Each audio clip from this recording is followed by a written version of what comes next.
right, so taking a look at the markets today, it's I don't know, looking pretty sideways. Just some nasty price action here, but still kind of in the range. Obviously, it's bullish. You don't really want to be trading against that, although could be a good opportunity to buy somewhere down here maybe. It is a top, which is something that I'm kind of looking at. Like, was that a top there? And on crypto yesterday, is this a top on Bitcoin? Because you did make the high, low, higher high, boom. And this is exactly at the previous high on the dot, 69,000.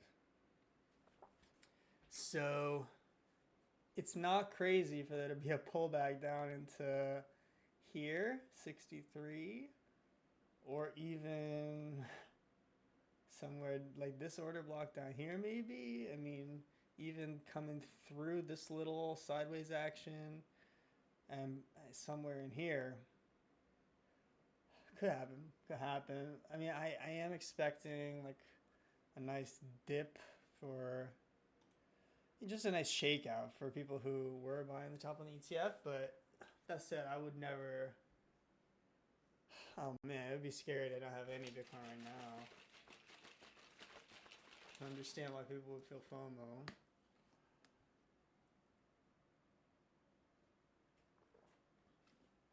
So I'm sort of expecting that at least we come back down into this wick or potentially through.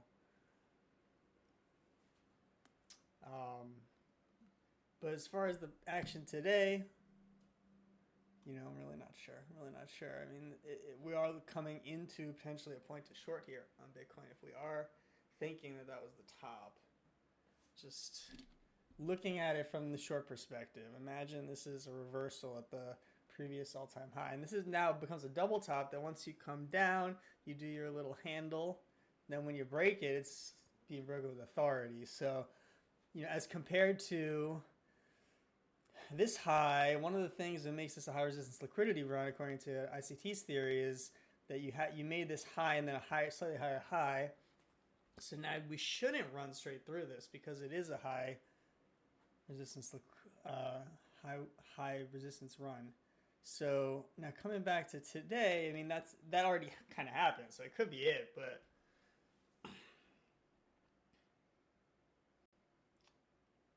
I just think making a nice little bottom in the spring, late spring, or mid-spring, and then grinding back over the summer and running in the fall makes a lot of sense.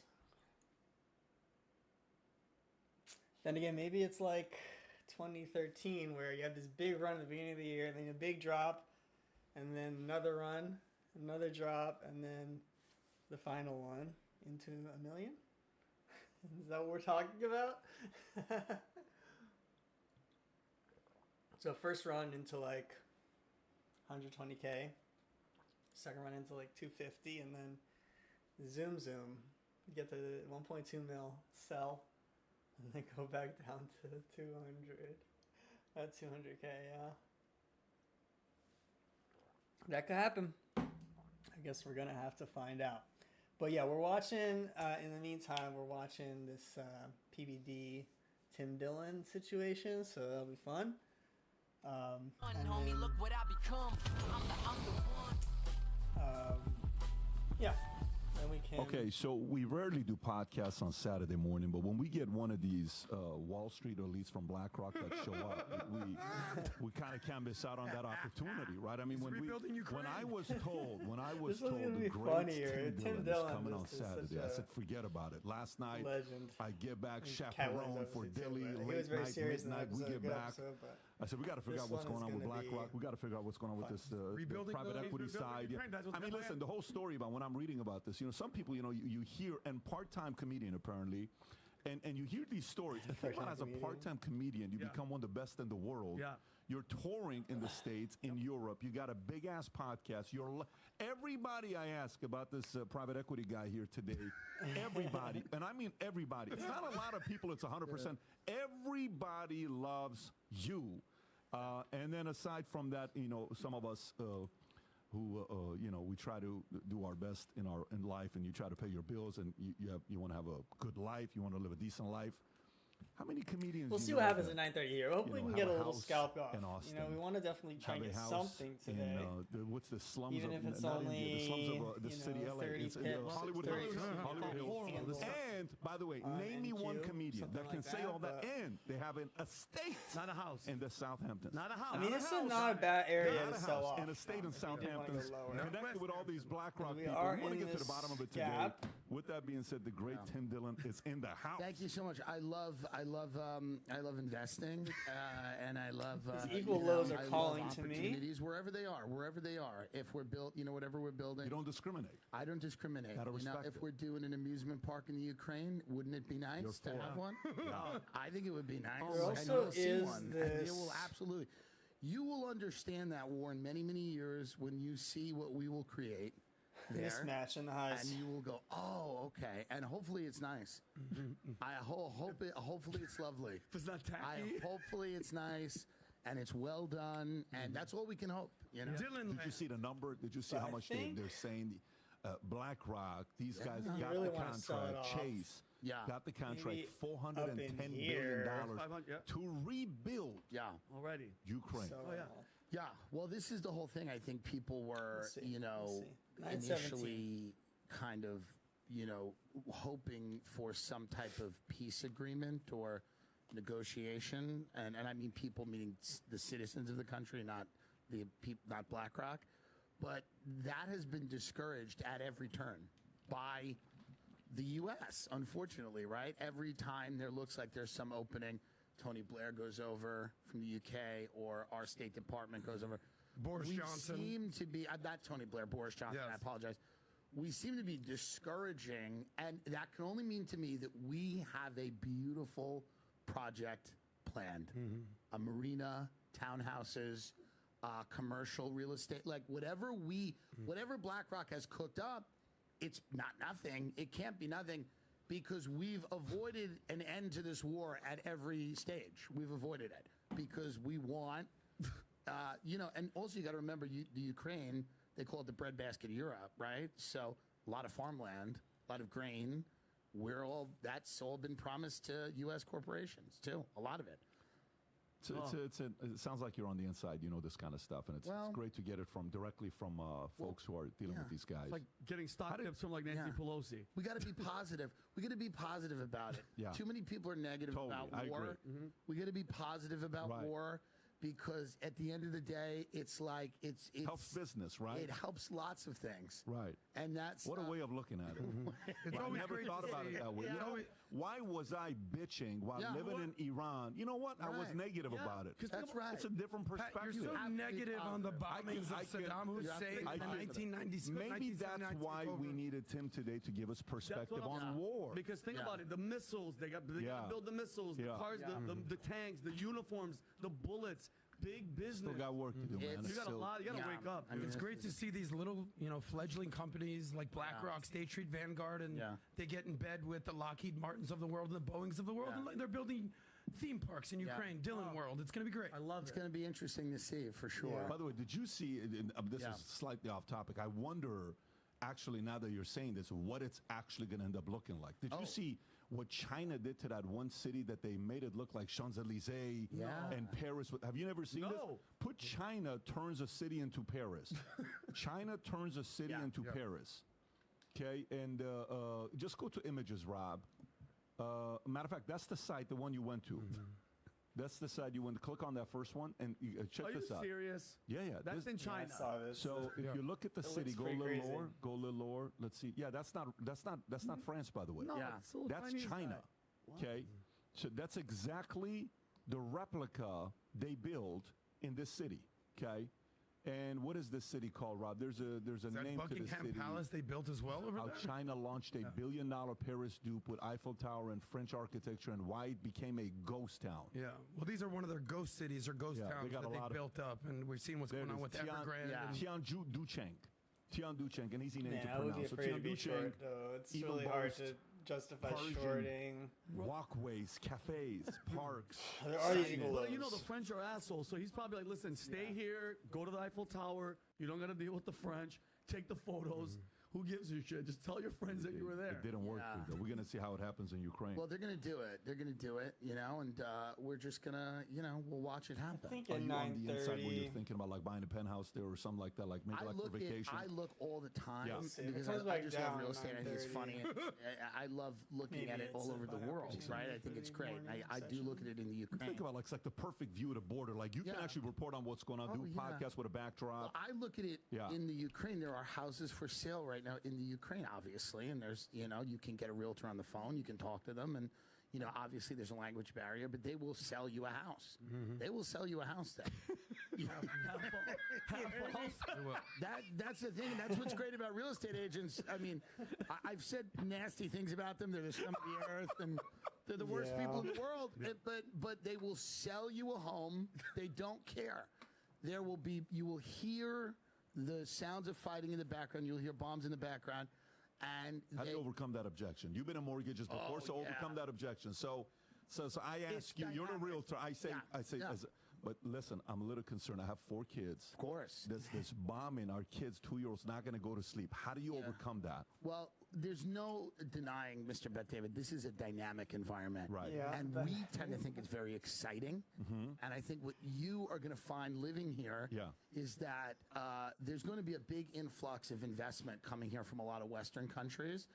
And you are buying at the bottom. This is what you have to look at it as.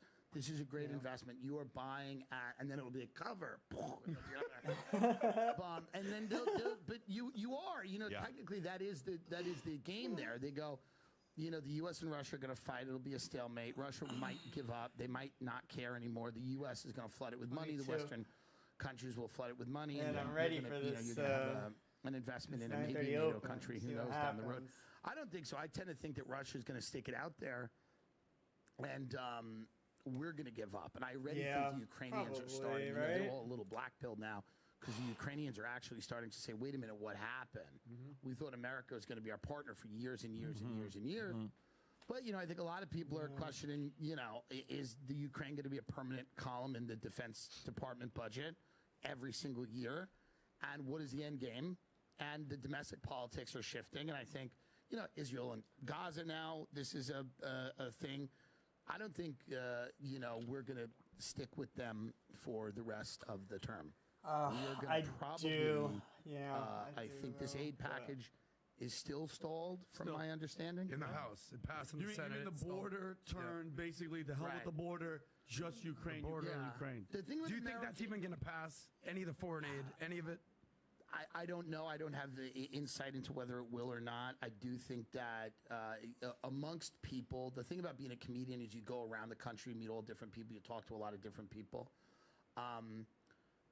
People don't understand what's going on, and they feel like they're not getting the full story. And when like Kamala Harris goes, a bigger country has invaded a smaller country, and that's the way the vice president of the United States has chosen to frame this. She goes, Russia is a bigger country, and they invaded Ukraine, and that's a smaller country, and that's wrong.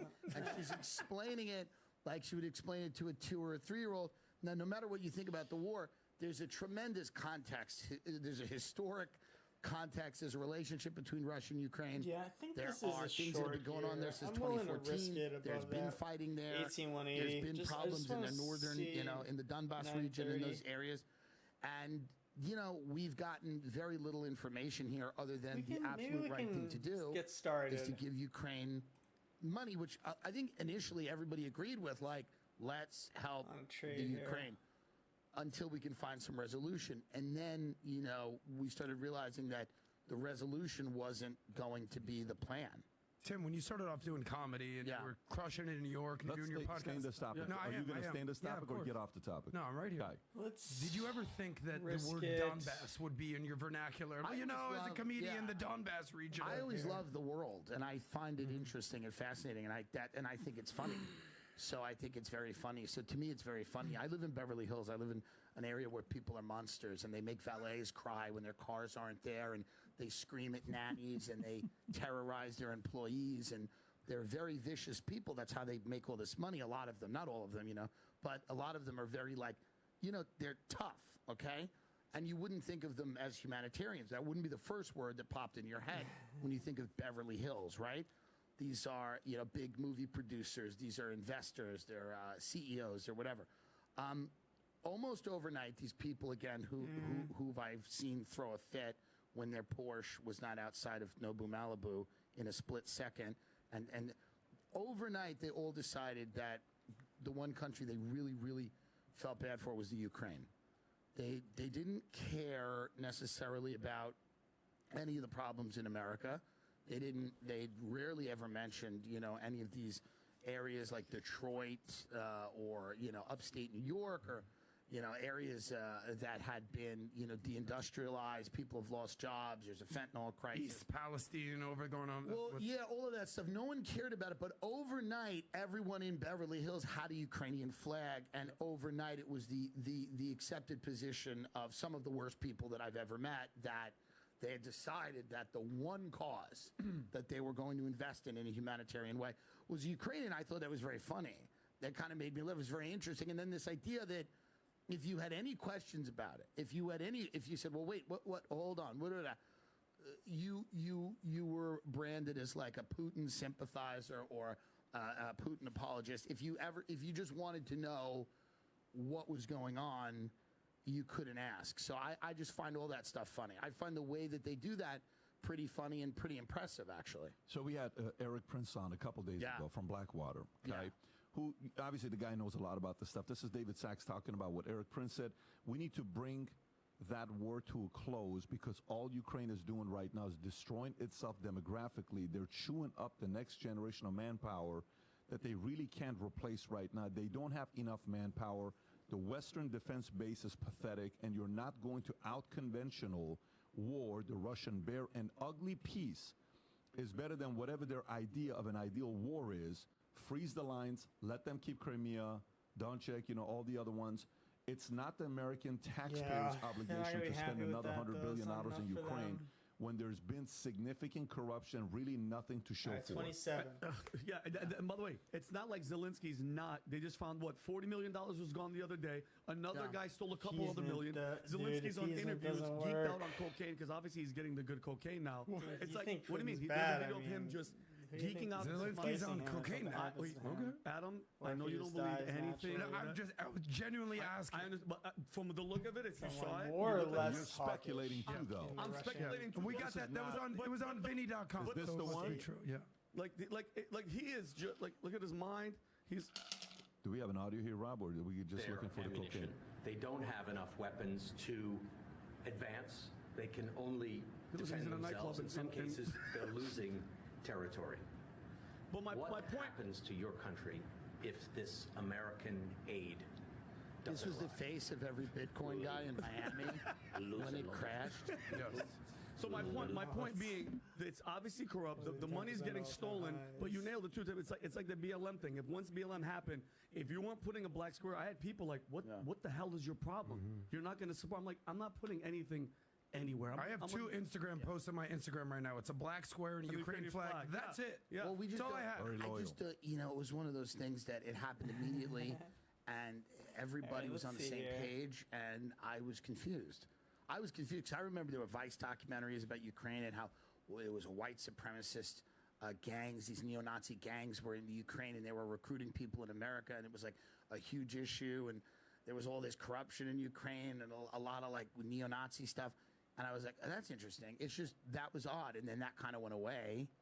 And then it was just like, no, this is the, we're required as Americans to, all right, essentially provide military support and money for, an unknowable amount of time.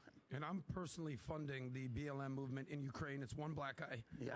But it's actually a Ukrainian guy that identifies as a black guy. So it's pretty cheap. I just give him one bullet a month. And it is, listen, I look at it and I say to myself, I go, it's fun.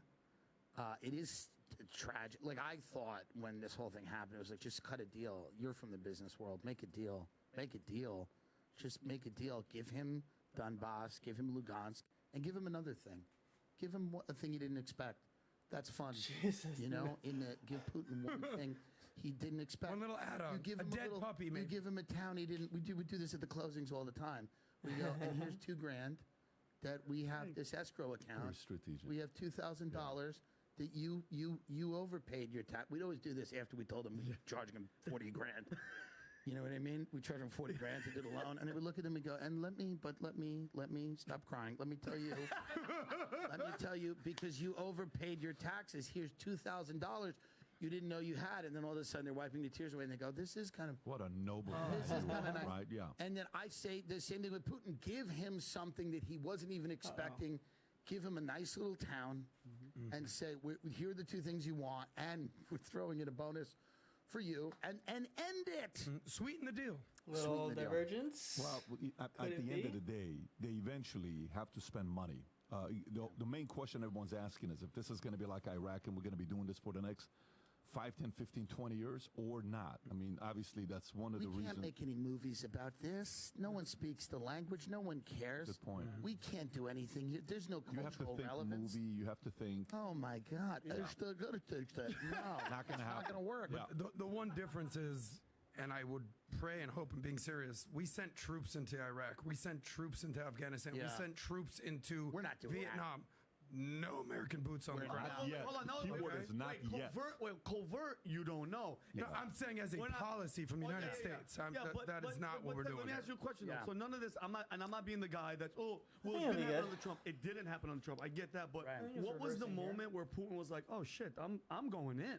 Like what do you think was that? I think it was, when Kamala Harris is saying things like we want to admit Ukraine into NATO, and this is kind of the established position of the United States government, is that, there's all the ruling class, whatever you want to call them, that, people like Ann Applebaum, who writes in The Atlantic, who says that Russia is a failed state and we need to westernize Russia. I mean, people read these articles, right? The people that work at the State Department, Tony Blinken, Victoria Nuland, whoever these people are that are around Joe Biden advising them, they read this stuff and they go, Russia's a failed state, we need to go in there and westernize Russia. There is this idea that if we encircle Russia with NATO countries, it becomes an inevitability that Russia eventually, and again, this is something Hillary Clinton has talked about. This is not like a conspiracy theory out of nowhere thing.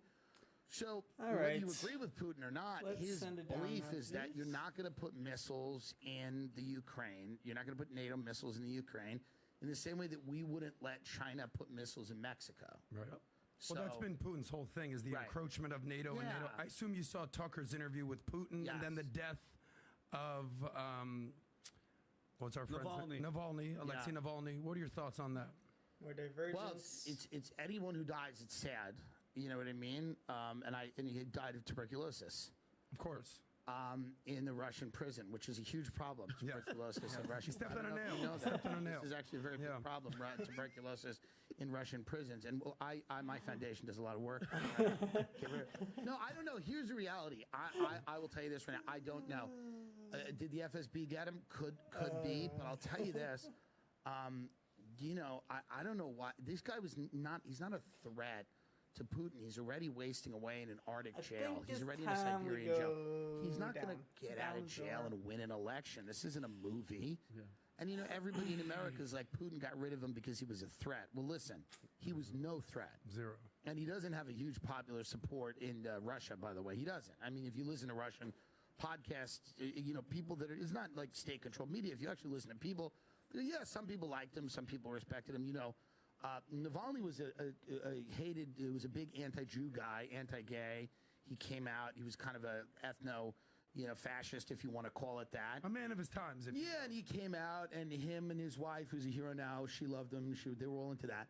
And then he, magically, I don't know, at some point decided those views were not good, and he started espousing very Western kind of progressive views. I don't know.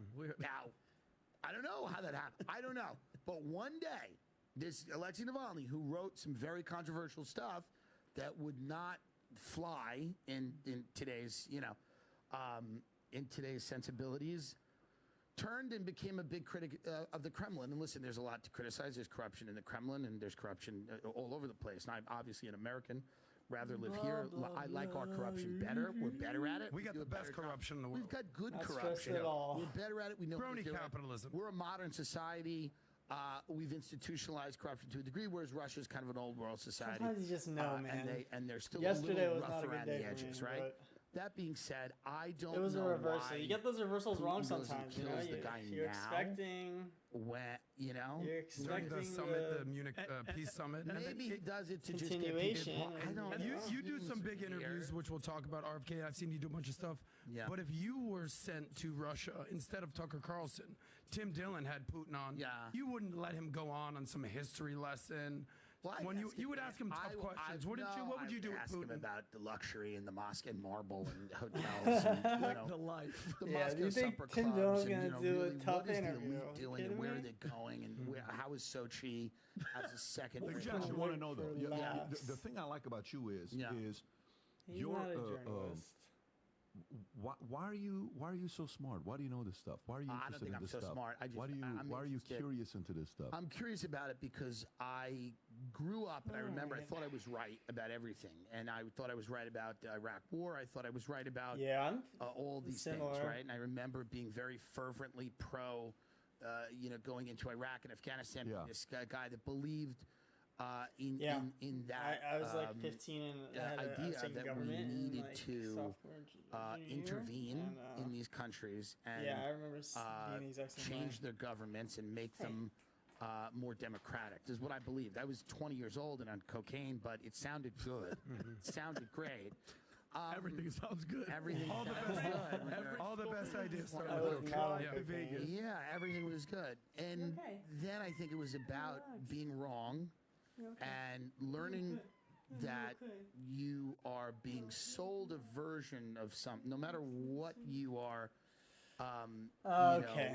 No matter what you So are consuming, now you're being let's sold look at targets. a version of it. New lows? And Can we I say kind of new realized that lows? after the Iraq War and after I'd I seen think new lows, right? friends of mine go Hold for there new and lows. volunteer and sign up, and some of them, pass away. And At least you know, some. I saw the lives of veterans that came back. They weren't getting good health care. They weren't being This also could adequately be. taken care of. I saw, What if it just holds right here?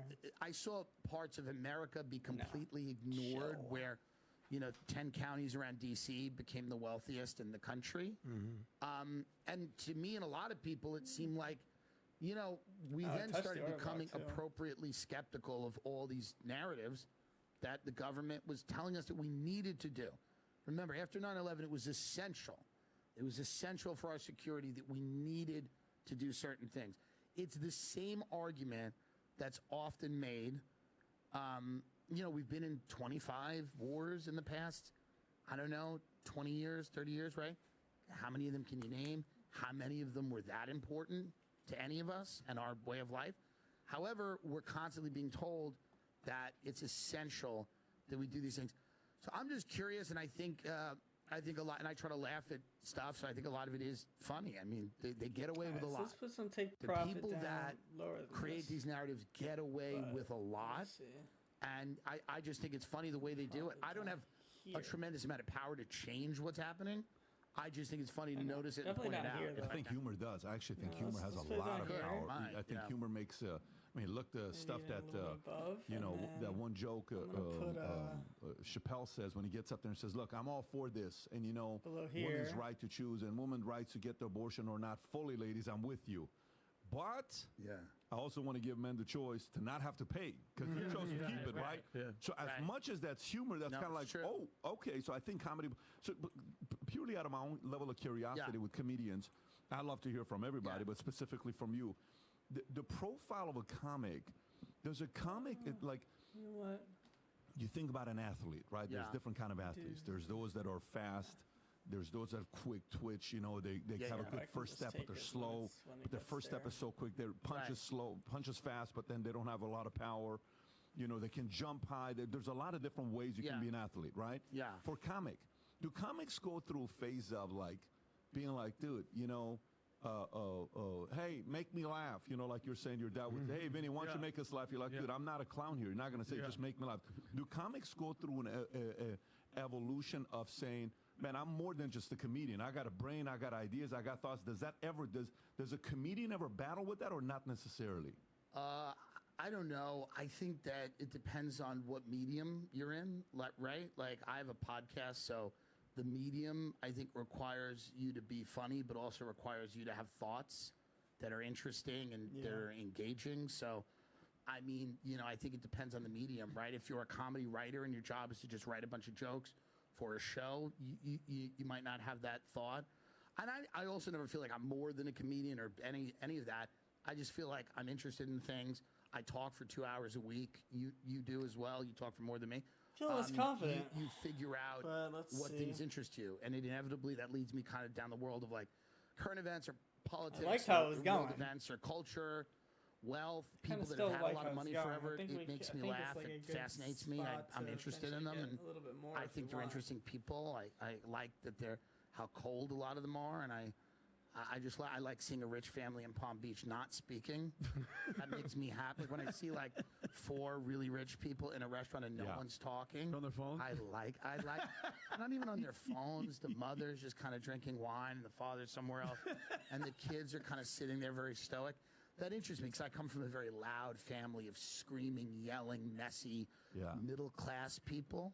So people fascinate me. I look at people, I go, they're different than I am. Not on the genetic level, but culturally they're different than I am. It's interesting. And they have way less money than you. Most no, I don't think they have way less money. But like you look at them and you go, it's interesting. There's a cultural difference there. There's something about it and that's always fascinated me. And that's interests me. And I think that's a cool thing. Yeah, Palm Beach is an interesting place. God, I love it. Yeah, one time we're having dinner, Jen and I, at this place called Meat Market. I'm sure you've been to it. Of course. Yeah. And you go to this place, and we're having dinner, and I'm looking to my left, and this probably, no joke, probably 90-year-old lady, okay? And maybe 85, but she's close to 90. Right. You can tell she's very old. She's there. Sitting there with a 35-year-old, good-looking white guy. Right.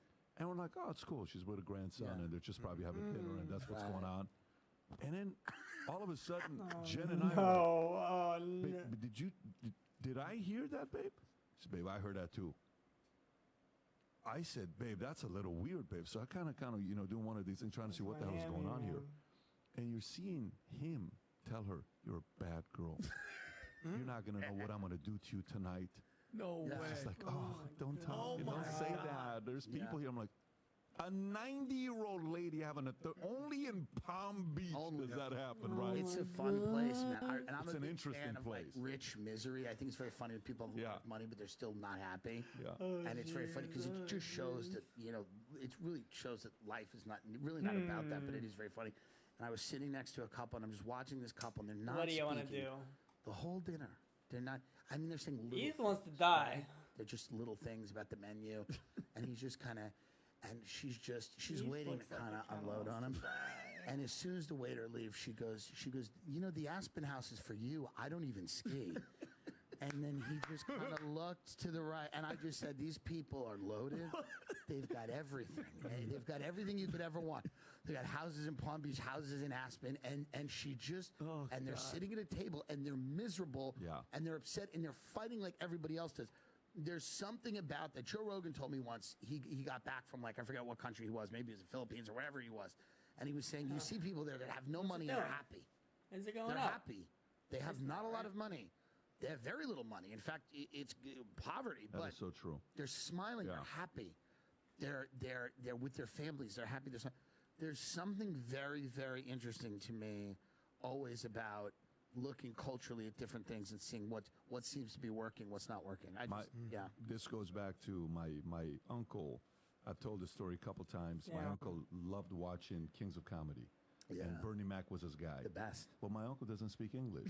Interesting. And every Sunday he would come, he would say, Meti ban Kanasha Kessen. I want to see I want to see that man again. And he would laugh for 30 minutes, and my dad said, be very careful reading books, because you will never be as happy as this man when you start reading books. Because the more you learn, you lose an element of that innocence of being the happy simpleton, right? Yeah. And sometimes, maybe it's better to be the happy simpleton and the guy that's maybe got a house in Austin, maybe in Hollywood Hills, maybe in the state. Certainly, in it's better to be a simple connection than have a house to Black in Austin, Rock. I'll tell you that much. But the point is, you battle with that. But I don't know. I will tell you, I've seen people who are S&P looks like miserable, the weaker one. and I've seen people that are poor and happy. No surprise I've seen people that are rich and miserable.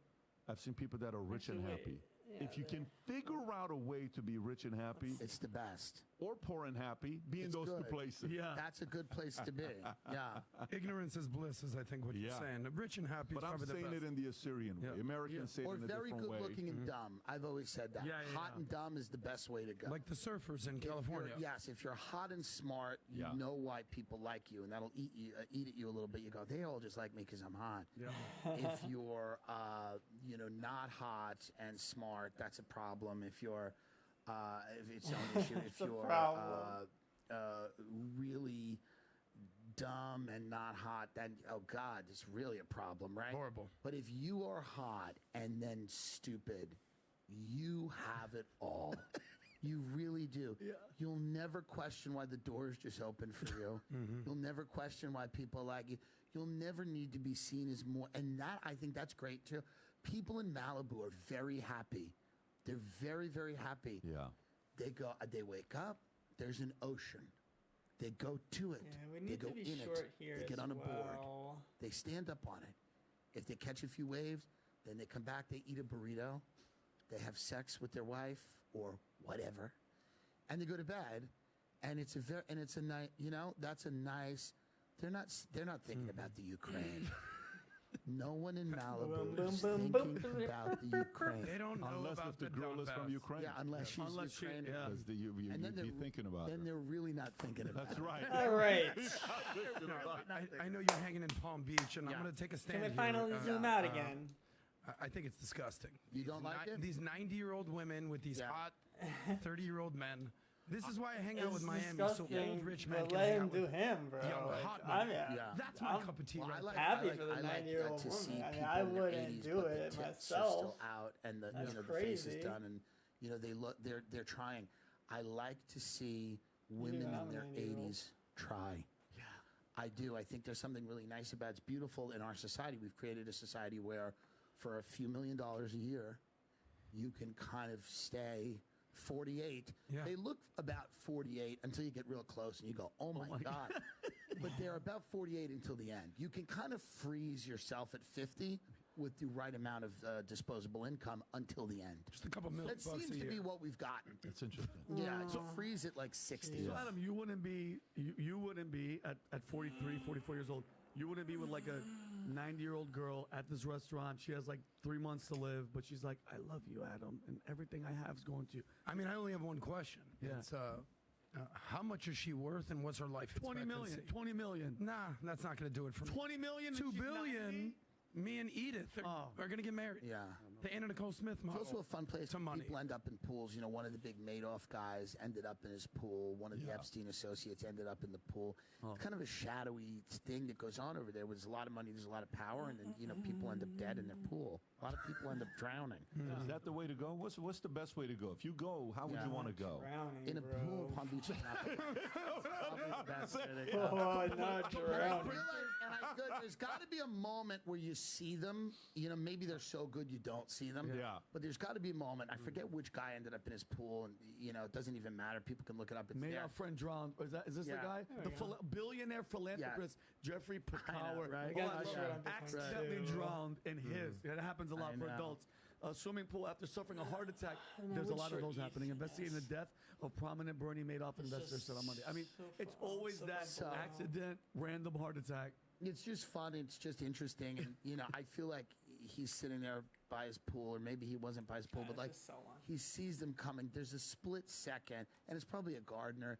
We've all seen Michael Clayton. They're good at what they do. Oh, yeah. These people do wet work. They call it. They go and kill people for a living. It's a living, right?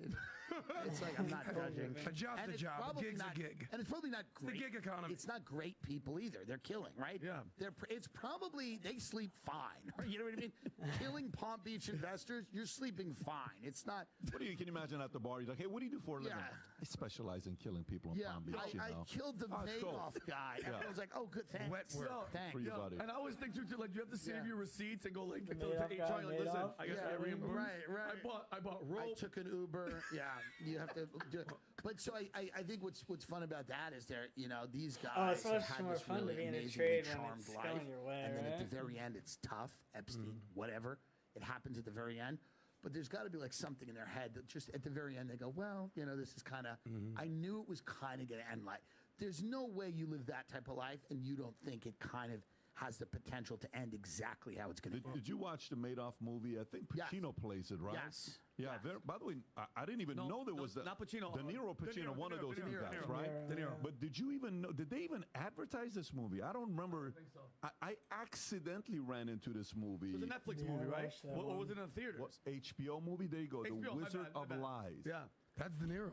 That's De Niro. Wow. Yeah. And he plays Madoff. It was good. And how he dies. I thought it was his good. Sons were involved, and how they were pissed off at their father, and it was not a good guy. Well, PBD, you asked Tim initially, just to kind of put a ribbon on this, like being a comedian, how are you so smart? How are you so knowledgeable? And he kind of admitted, like, I was wrong and I had to learn. And then, far be it from me, 2005 second runner-up of South Florida's funniest comedian over here to, lecture Tim Dillon on comedy, the great Tim Dillon. But I did own a comedy club in Miami. That's where I met our friend Marcelo, and you see what he's got going on these days. But I will notice, especially when someone like you sits down with a Theo Vaughn or Brian Callen gets brought in or whatever, once comedians start going down that rabbit hole of satire. Yeah. Like when you went down the rabbit hole of satire with Theo Vaughn about the DoorDash guys. Yeah. And you know what's going on. I got to get the DoorDash. So fun. But once you start going over that rabbit hole and you just one-upping each other on complete sarcasm, eventually you're going to get to a nugget that's actually true. Yeah. And you're like, oh... Like the DoorDash thing is, I'm sure there's a million examples, but you know what I'm saying? Like you just go sarcasm, joke. You go down this rabbit hole, and all of a sudden a nugget of truth pops up, and you go, okay. That's what probably happens with you, no? Well, I think what happens is if you talk without constraints, you will eventually end up somewhere interesting. Now, and a lot of times interesting things happen to be true.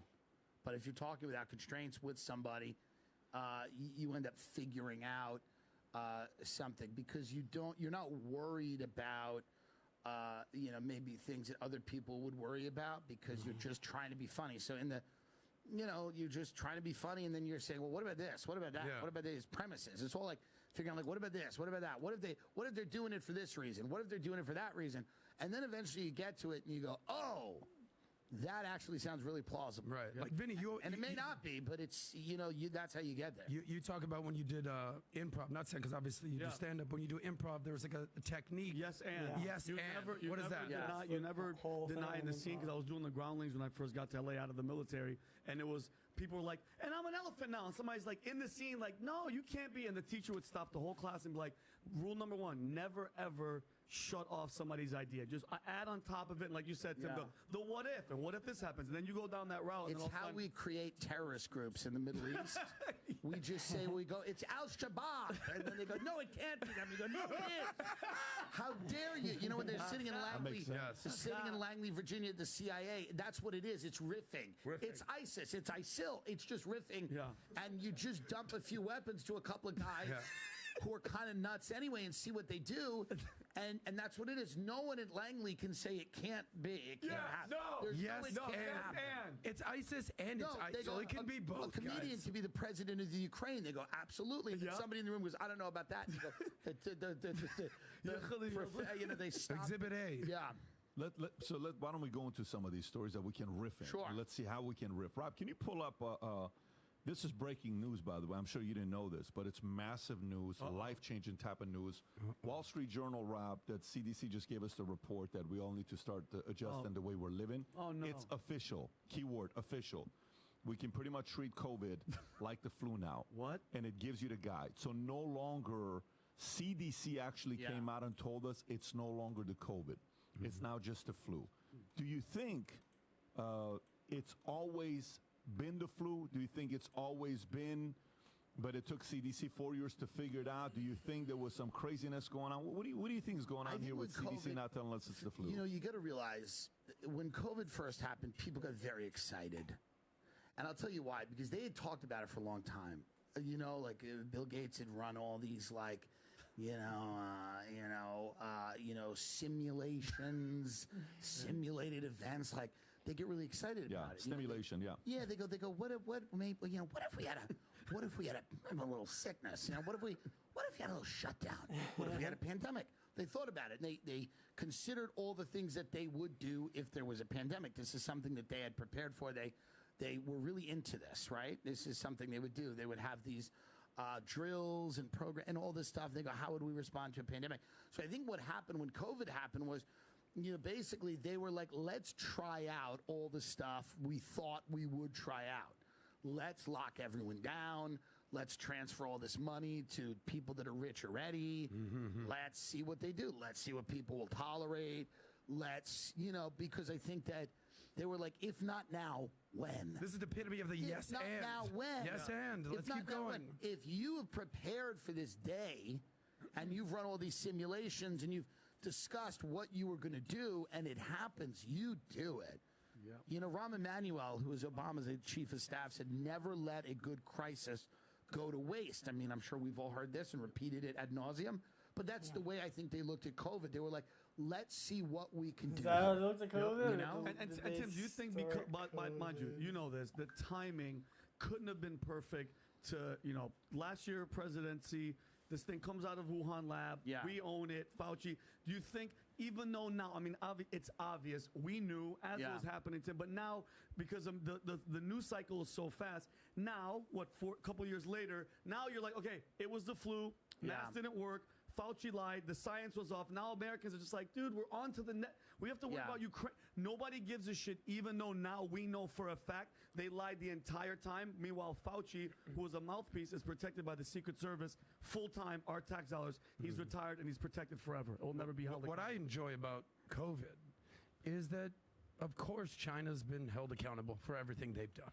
Everything that happened in the virology department of the Wuhan lab, it's all been rectified. They've given their conclusion. Apologized. They haven't. No. I think Adam's trying to be a comedian again. Is it being facetious? Is that the word? Is that the word? Is that what it is? Yes, and stimulate. The stimulation. Well, I agree with what you're saying. Come on, with keep the it fact going. that nothing's happened. The question I'm asking is the following. Here's the question I'm asking.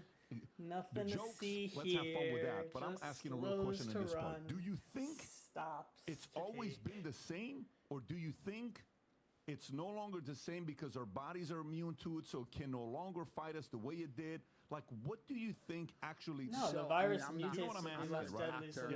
I don't know. I'm sure that the original COVID variant was worse, right? It weakens over time. How much worse? I don't know. The virus, but it all depends on, like, broadly speaking, what were the numbers of COVID deaths that were purely from COVID? What were the numbers that were from another maybe disease, fatal disease plus COVID? I don't know. I've heard lots of different people offer testimony, people I respect, that go, no, it was much more serious early on. And it probably, I imagine it was. How serious was it? Was the right way to go about it to shut everything down and have these rolling shutdowns for 2 years and make people overall probably less healthy and shut down national parks and shut down gyms and shut but leave liquor stores open, like this the is famous the thing, you shut down churches but you can go out and get drunk. Priorities. We got to keep our priorities right. That in hindsight seems silly and not the way to have handled it. I don't know. I mean, I'm not a doctor. I can't tell you whether it was more serious or not, but the response to it now in hindsight seems absurd. Of course, there is a bigger setup going through. Because if you look at it from a federal response, obviously Trump started with the Operation Warp Speed, and then Biden carried it on in his legacy. But some heroes were formed during COVID, and that's the beauty of what's going on in America. Is you have 50 states to choose from. So I was in Florida or Texas during COVID, and you would sort of not even notice it was that big of a deal. Well, it depends where you were. Exactly, but if you're in California, or if you're in New York. God forbid you're one of those nursing homes with Cuomo. So in Beverly Hills, we had no brutal being in New York. No mask mandate. Can't wait to leave New York. We didn't, because it's a lot of the rich get richer. Well, it's a lot of Iranians, people like that. They don't fall for like bullshit as easily. So it was a lot of like Persian people and stuff like that. Beverly Hills kind of does its own thing. I wasn't aware of how draconian a lot of the measures were. You know, I had friends calling me going, I can't get in. They're doing temperature checks and this and that. Like, it's weird. Like, I have to have a Vax card. I have to have my thing on my phone.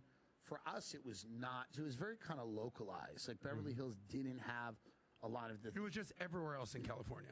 A lot of except for French Laundry, that one lot restaurant. of other places, except I mean, listen, it certainly was. There were things in Beverly Hills were annoying too, but like it was less annoying than the city of L.A., for example. Just like California's passed a mansion tax where you have to give 5% or 4% of your house if it sells for over $5 million, or 5% if it sells for over $10 million, and this has to go right to the government so that they can fight homelessness with this money. That doesn't sound like redistribution of wealth at all. It's never been defined how they're going to do it.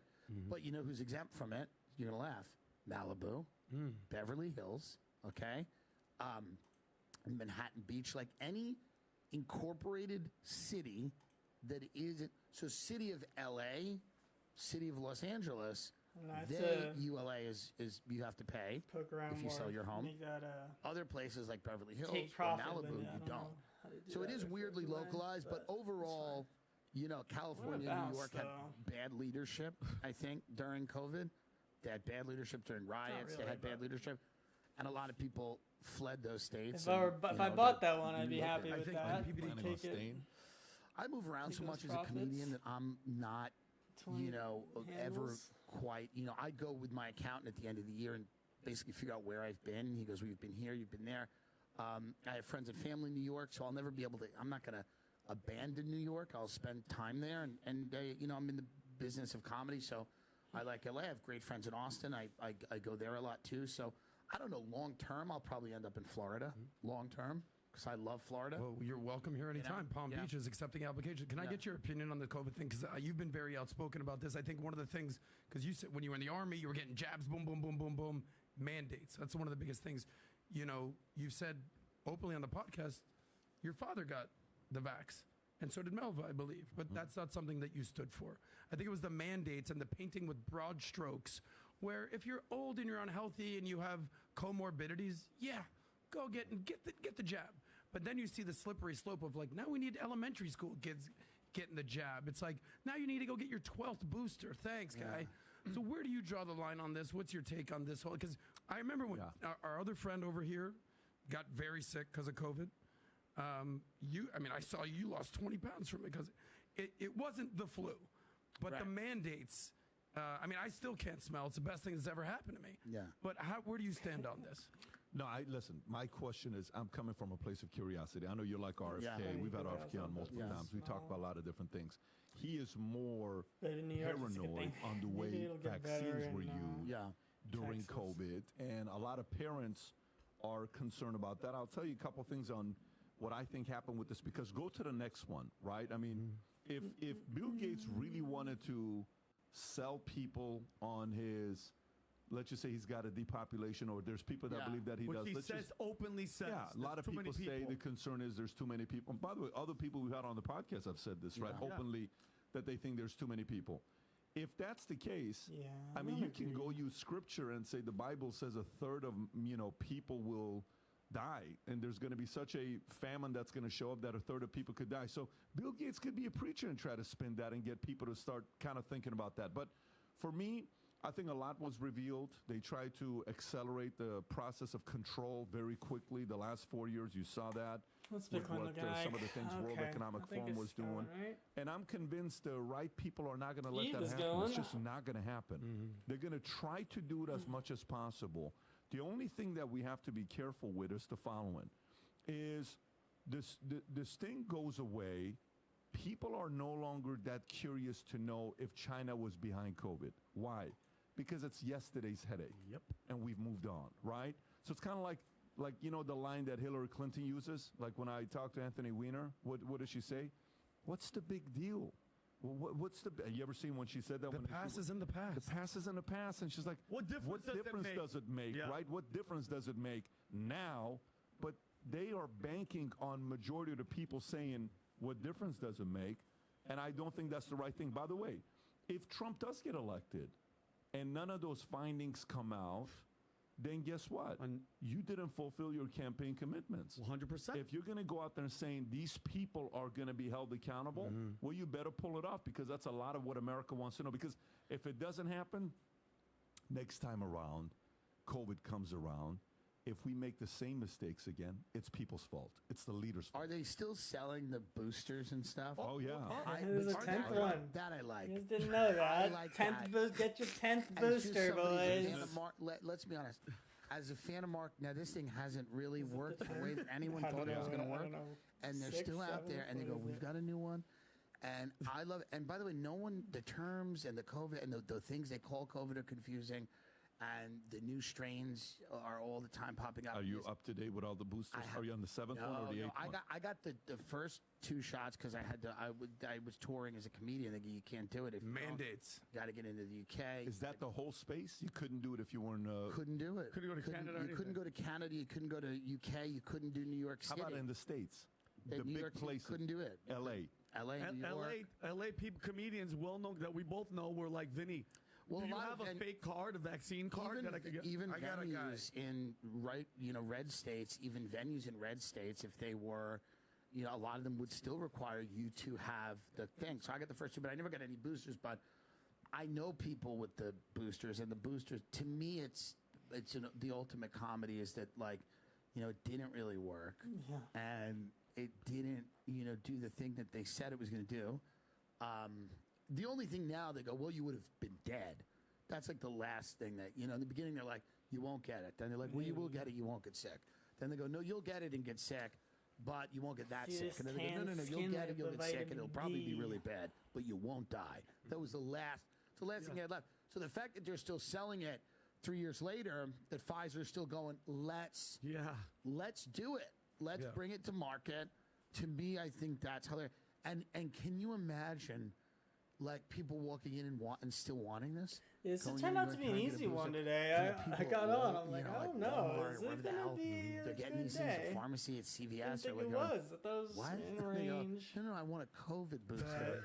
I don't know. In 2024. It came to me. It came to me. Palm Beach. They got to stay fit. They got to stay firm. They got to stay friendly. As I watch the charts. I mean, when you have Travis Kelce, who's dating one of the most popular non-singing females on the planet, doing commercials going, hey, jab yourself. That keeps that wheel going. But going back to the overpopulation thing, where it's not like they're hiding it. When Bill Gates goes, there's too many of us.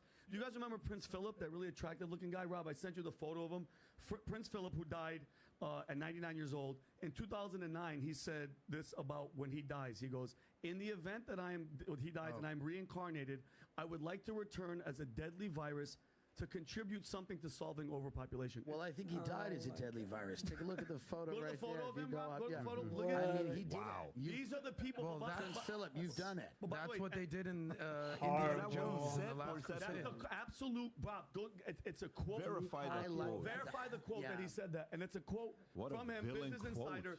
I like when it's like Illuminati gloves off. You know what I mean? At least they're not hiding it. When they're at the end. They got integrity. They're like, let me just come out and say. He's on his deathbed. Go all the way back up now. He's not holding any punches back. This is what he believes. believes. Chance to get in on this. Before, Tim, I want to know what your take is. Like, if you think get out of it. You find the quote, Rob? Yeah, Rob, it's in there.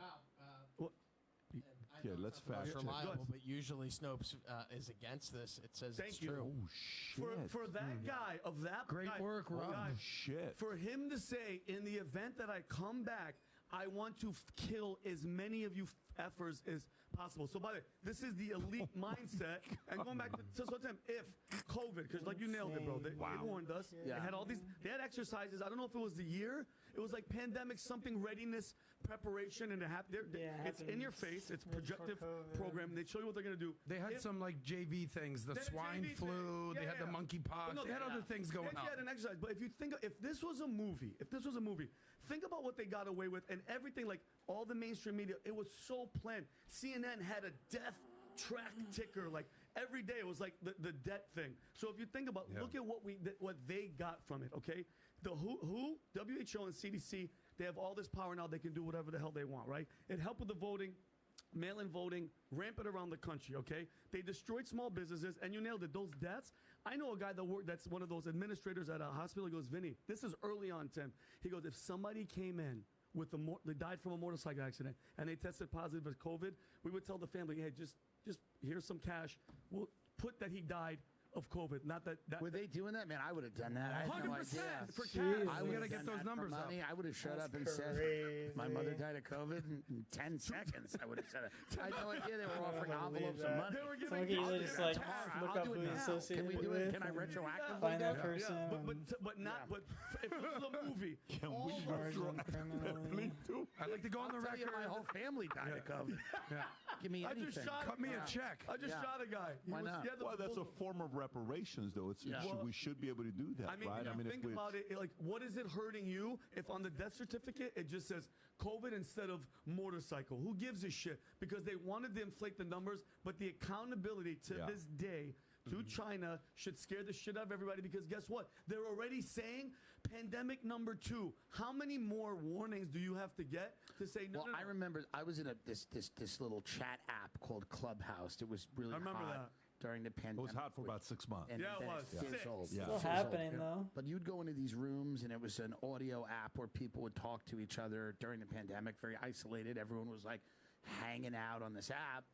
And there were people saying, we're going to have a pandemic every 5 years. They were giddy. Truly. They were giddy about it. They were saying, there was a woman on one of these things. She's like, listen, she goes, we're going to have this every 5 years. This is just a way of life now. This is what it is. And I think a lot of people got very excited, especially people in the tech industry that are like, yeah, stay in your home. That's right. Use our products. Yeah. Use our services. Yep. And I think they got really excited. And maybe the people from Zoom had something to The evolution gain from this. Maybe I know you're certainly more of a business mind than I am, but like, how many years do you think we accelerated during COVID? For example, now remote work is huge. All these things are huge. Probably at least 5. Maybe, I mean, the big thing would be 10. But like this idea of like, how much did it speed up our,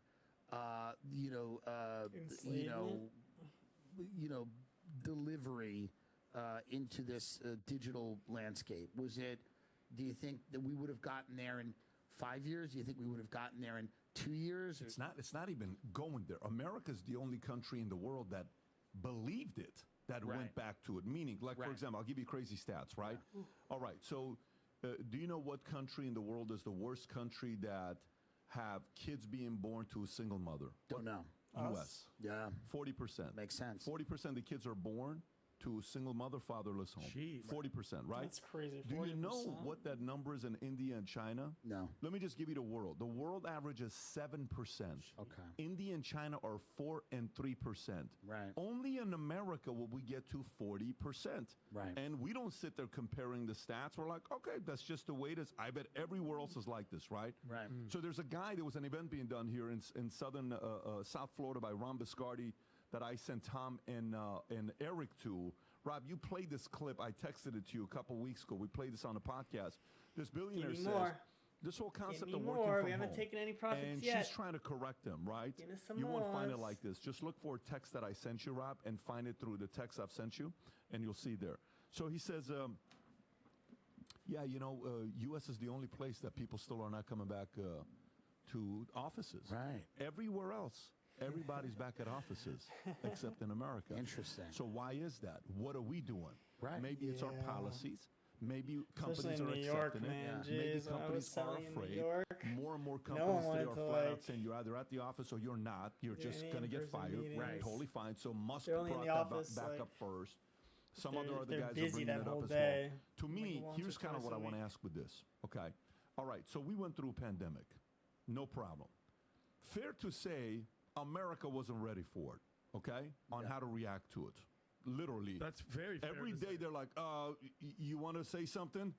Yeah, I'll say something. So here's what's going on. Okay, do you have anything? Okay, we'll give you another update tomorrow. Okay, all right. So, hey, do you want to? Did you Flatten remember? the curve. We're going to flatten the curve. Everybody was so nervous. Yeah. So here's a question: how much do you think from 2020, say February, till today, how much do you think we've actually invested time, money, resources in being prepared for the next one? Nothing. That's the point. Nothing. So we just went through it. How much smarter do we get? Well, I think it's no fun to avoid the pandemic. Nobody wants that. none of these simulations that Gates or any of these guys ran involved being over the pandemic in 48 hours.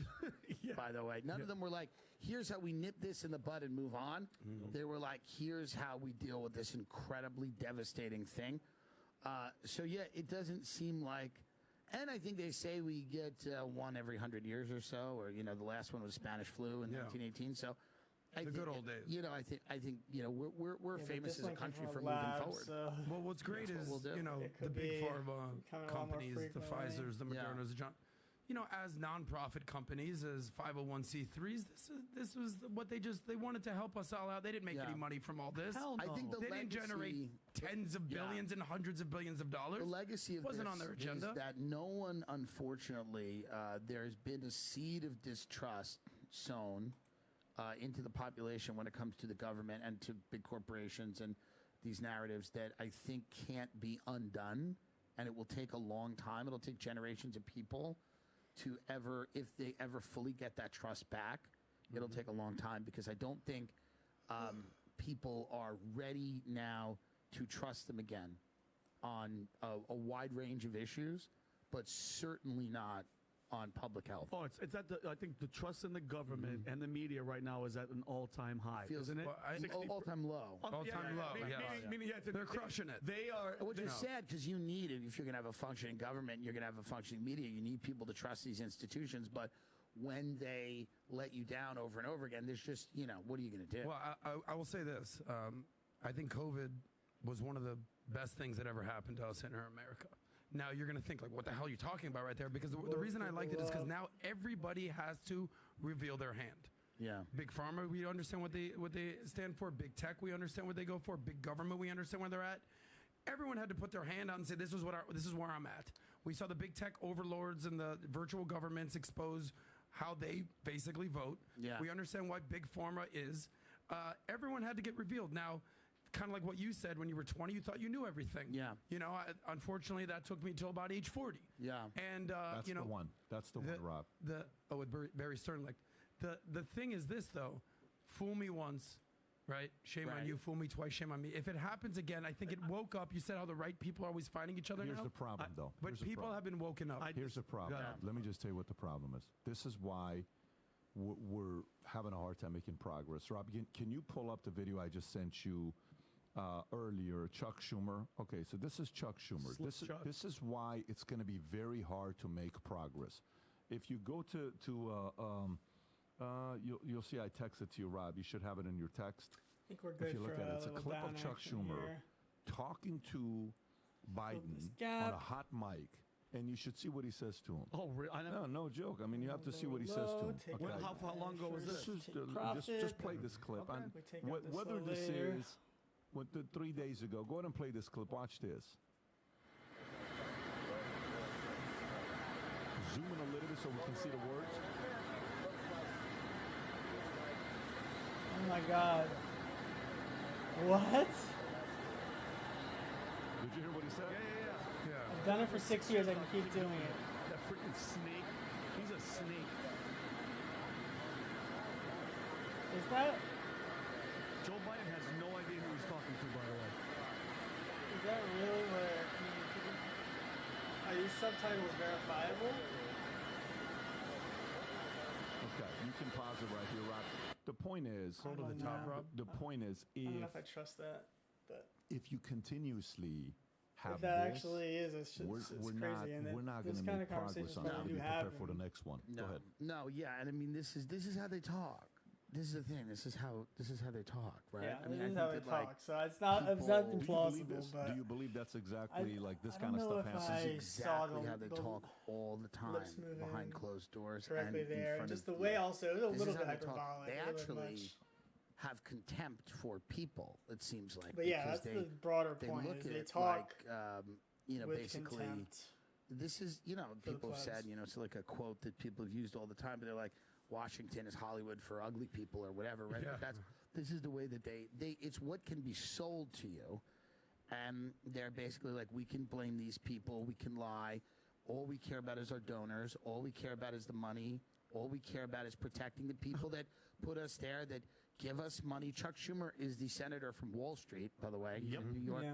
senator. He has a constituency. They don't care. They don't care. This is how they talk. They are behind closed doors. They could be playing golf in Greenwich, Connecticut, or Palm Beach, or wherever they are. Maybe they're drinking wine in Napa Valley with Gavin Newsom at the French Laundry. Winery. Yeah. Wherever it is, they are not talking about the fentanyl crisis. They're not talking about people that don't have jobs. They're not talking about immigration, other than to say donors are upset.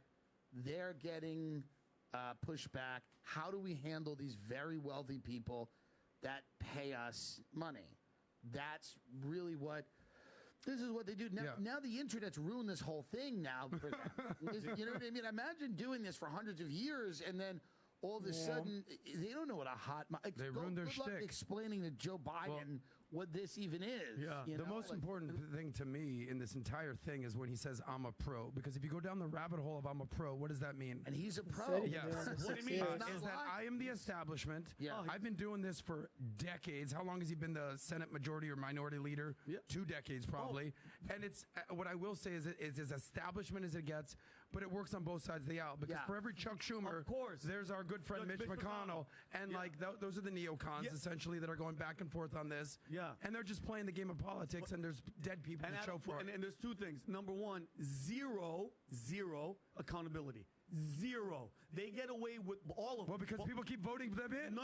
But people voted for a corpse named Mitch McConnell again in 2020. He's a scumbag too. The people in Kentucky should be held accountable. People in New York should be held accountable. When I hear people like this, when I see this, and God knows what they're saying behind the closed doors, I wouldn't put it past them to be in cahoots with a different country to be like, oh, you know that disease that they'll call a flu in a couple of years?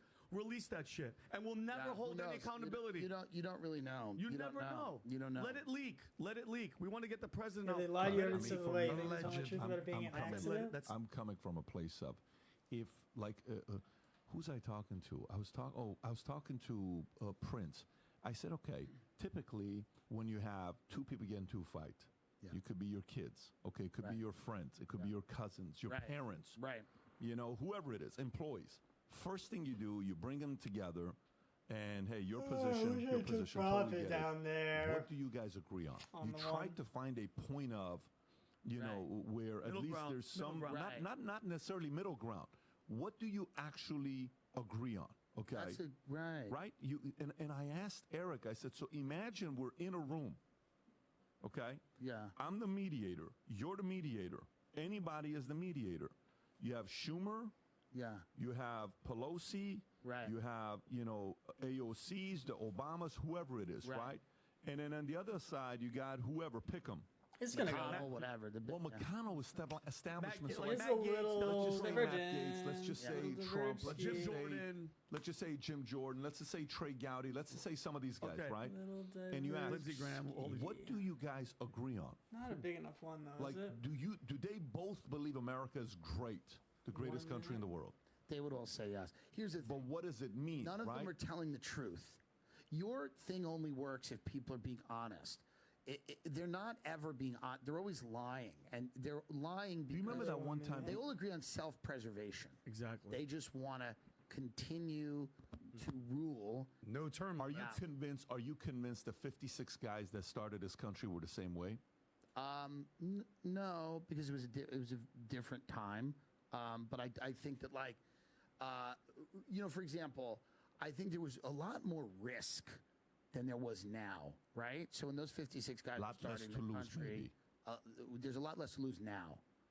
Like, or then. Well, then you could get killed for taking a stand and starting a country. You could lose a war. You could, you know what I mean? Like, I guess what I'm saying is a lot less to lose. You had a lot less money to lose. You have a lot more money to lose. You have a lot more control to lose. Back then, you're like, dude, I ain't got nothing. Like, the only thing I got is freedom. You're going to kill me? Or what else do I have? I'm either going to be a slave to, Britain, or I'm going to be a free person. So the only thing is, historically, you can typically find something they have in common. Okay, Phil is going to say, Kobe, you hate Shaq. Shaq, you hate Kobe? Yeah. Do you want to win another chip? Do you want to be better than Kareem? Do you want to go in the history books as the most dominant center of all time? Kobe, do you want to pass up MJ? I do. Can we make this work? The problem with a lot of high-up establishment people on both sides of the aisle is if you said, what are the things we agree on? It would be like enslaving the population and love of Satan. Yeah, it's undeniable. It's like, so that's unfortunately, and then they go, okay, let's work from there. Let's build. We can build. Yeah. Okay, so if that's the case, I want you to be the strategist that you are politically, because a lot of people that follow your content, or they follow us, or they follow a lot of these other content, they're common sense people that would like to be free, have fun, enjoy their time with their family, go out there and do their thing. What do you think is the solution to disconnect? Disconnect. You think that's the solution? Well, I don't mean disconnect in the sense of like, become like a hermit and, go underground or whatever. I mean, don't believe things that don't make sense to you. This is, I think, very important. If something does not make sense to you, don't believe it. Don't make these logical, crazy leaps in your mind. Now people are asking you to believe things that if somebody says a man can get pregnant, we know that's not the case. Some people, sorry, no longer on YouTube. Tim, I apologize. Tim, but so that's not the case, right? So if somebody has to explain something to you in a 3-hour lecture, okay, in a field of study that has only existed for 20 or 30 years, you have to be, I think, appropriately skeptical of all that stuff, right? You have to look at it and go, someone that go doesn't ask make any Tim sense about to me. If the overnight, CIA, and he's going to give you a 3-hour oh, explanation. The Ukraine, a percentage of your tax dollars forever, that doesn't make sense to you, you're right. You're correct. If overnight people are saying, we're rewriting every biology book in America to say that biological sex and gender have nothing to do with each other. And you go, that seems extreme. It doesn't make any sense. You're right. If people say, like, we're not going to have a border and we're going to let people come in no matter who they are. Don't fight it. Just agree with them. Yeah. At the end of the day, it's like, you have to trust your own intuition. That doesn't mean you know everything. That doesn't mean you're a doctor. It doesn't mean you're a lawyer. It doesn't mean you're a scientist. What it does mean is that you have common sense. And if people are asking you to completely throw away all of your common sense, something's wrong. I'm asking a different question. Okay. I'm asking a different question. The question I'm asking is, sincere, would you like America to stay as the greatest country in the world? Would you? You would like that? Yeah. Okay. So how many of yous are out there that are influential in different space, business, politics, comedy, Hollywood? Yeah. How many of you, your level of influence, are out there? What number do you think it is? I have no idea. What do you think it is? I actually think, let's put a number to it. What do you think that number is? Give me a And number. how Many total followers you got? 10 million, 15 million, 20 million? We have a lot. I don't know. I mean, we've got 1 million a week on the podcast. It's close to 1 million on Instagram. We've got close to 1 million on Twitter, and I have people that come buy tickets. And I think you're 5 million plus. Yeah, sure. Okay, so how many people do you think that are like you, that love America, that want to be left alone, that have 5 million or more, that are willing to do something about it, that if we were to hold a meeting and they're all willing to attend, how many think would be there in that room? What do you think that number is? Yeah, I don't know. I don't know. I don't know. Can we guesstimate and say 1,000? Okay. That's a fair number. Is that a fair number? That's a fair number. Okay, let's say it's 1,000. So let's just say we actually do this. And we come together and we have this meeting of these 1,000 people that say, okay, what can we do to unite and kind of figure something out? What do you think would be, an approach to take to prevent these guys from ruining the greatest nation in the world? Well, people would have to get involved in the political process, it seems like, right? People would have to run for things. They'd have to want to, or they'd have to get into the media game. They'd have to come up with, institutions that are media, that provide information to people, or they'd have to run for something. Those seem to be the only two ways outside of like some violent revolution, right? It seems to be information, and it seems to be institutional power. Those are the two things that the elite have always controlled. They've controlled information, they've controlled institutional power, and institutional power controls military, police, everything like that. So, I mean, if you're going to non-violently change a country, it seems like the two ways to do it would be institutional power, which is elections and running and trying to attain some level of power, or it would be some type of media strategy where you pool your money together, you start these organizations, and you start trying to get out the information that you think is vital for people to have. I mean, those are the only two things. Build some schools that aren't teaching what the left Look at what China's doing. Yeah. Just do what China's doing. Literally. I'm not even kidding. Everyone's afraid of China, and I understand. I have a godson who's Chinese, who's 3, and I watch him closely because I know. I do. He could be a spy, is what you're saying. Well, culturally, it's interesting to. Yeah, I'm with you on that. I see him, but he's maybe born in a lab in Wuhan. I would have never taken a white godson, though. I want, you know what I mean? Disgusting. You need something. DEI in the Tim Dillon household. I want high-end Asian, Japanese, Chinese. That was a request. Yes, high-end. The Palm Beach of Asians. Yeah, so the reality is what they're doing, they're going around the world, and they're building schools, and they have this Belt and Road Initiative, and what they're doing, and Kennedy explains this, is they're going around and they're saying, we're going to teach our values, and we're going to invest in communities, and we're going to build schools, and we're going to teach the things that we believe. And America, and this is what RFK has said, has always done this with a gun. We've always done this by saying we're going to knock over a government, and we're going to install a government, and we're going to do this all with military power. China has been doing it with soft power by saying we're building schools, we're building America did that way roads, we're doing too. these things, and the end goal is the same. It's just if you don't accept it, that's when the it's boot imperialism. comes in. It's we want If they accept the money, territory, we want people to agree with us. But they're doing it with education. I think that's into debt forever. probably the way you have to do it is get people. You're good. You don't need to get good information. The problem is, what do you do with all the information? What is a guy that can barely afford a house, whose kids are, failing out of school? He can't afford tutors. He's struggling. What is he going to do about fixing the CIA? I mean, that unfortunately to most people, that's a very, that's a big ask, right? We've got 17 intelligence agencies in America. We have a lot of these power factions been around for a very long time. It seems like information is big because then people can be skeptical of these edicts that come down from the government. And it's working. It's working. You can already see they don't look happy by the Chuck Schumers of the world. Oh. They don't look. They look like they're under the gun for the first time. They look like they're under pressure. They seem to be running around, scurrying around a little bit. Because they worried about getting caught. They feel like they're worried about getting caught. They don't like the pressure. It seems like I think it is working. I think the internet is woke. They're just going to retire. They're 80+ years old. They'll pull up McConnell. But I'm going to. They can't retire. Give you a little pushback on the China thing. I guess it just comes down to whether you like actual aggression or passive aggressiveness.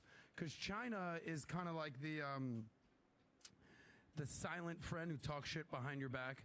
Where America's like, listen, motherfucker, let me tell you what's going on, or at least used to be. But a lot of people are rather passive aggressive. Yes, well, China's done a very great job of, China.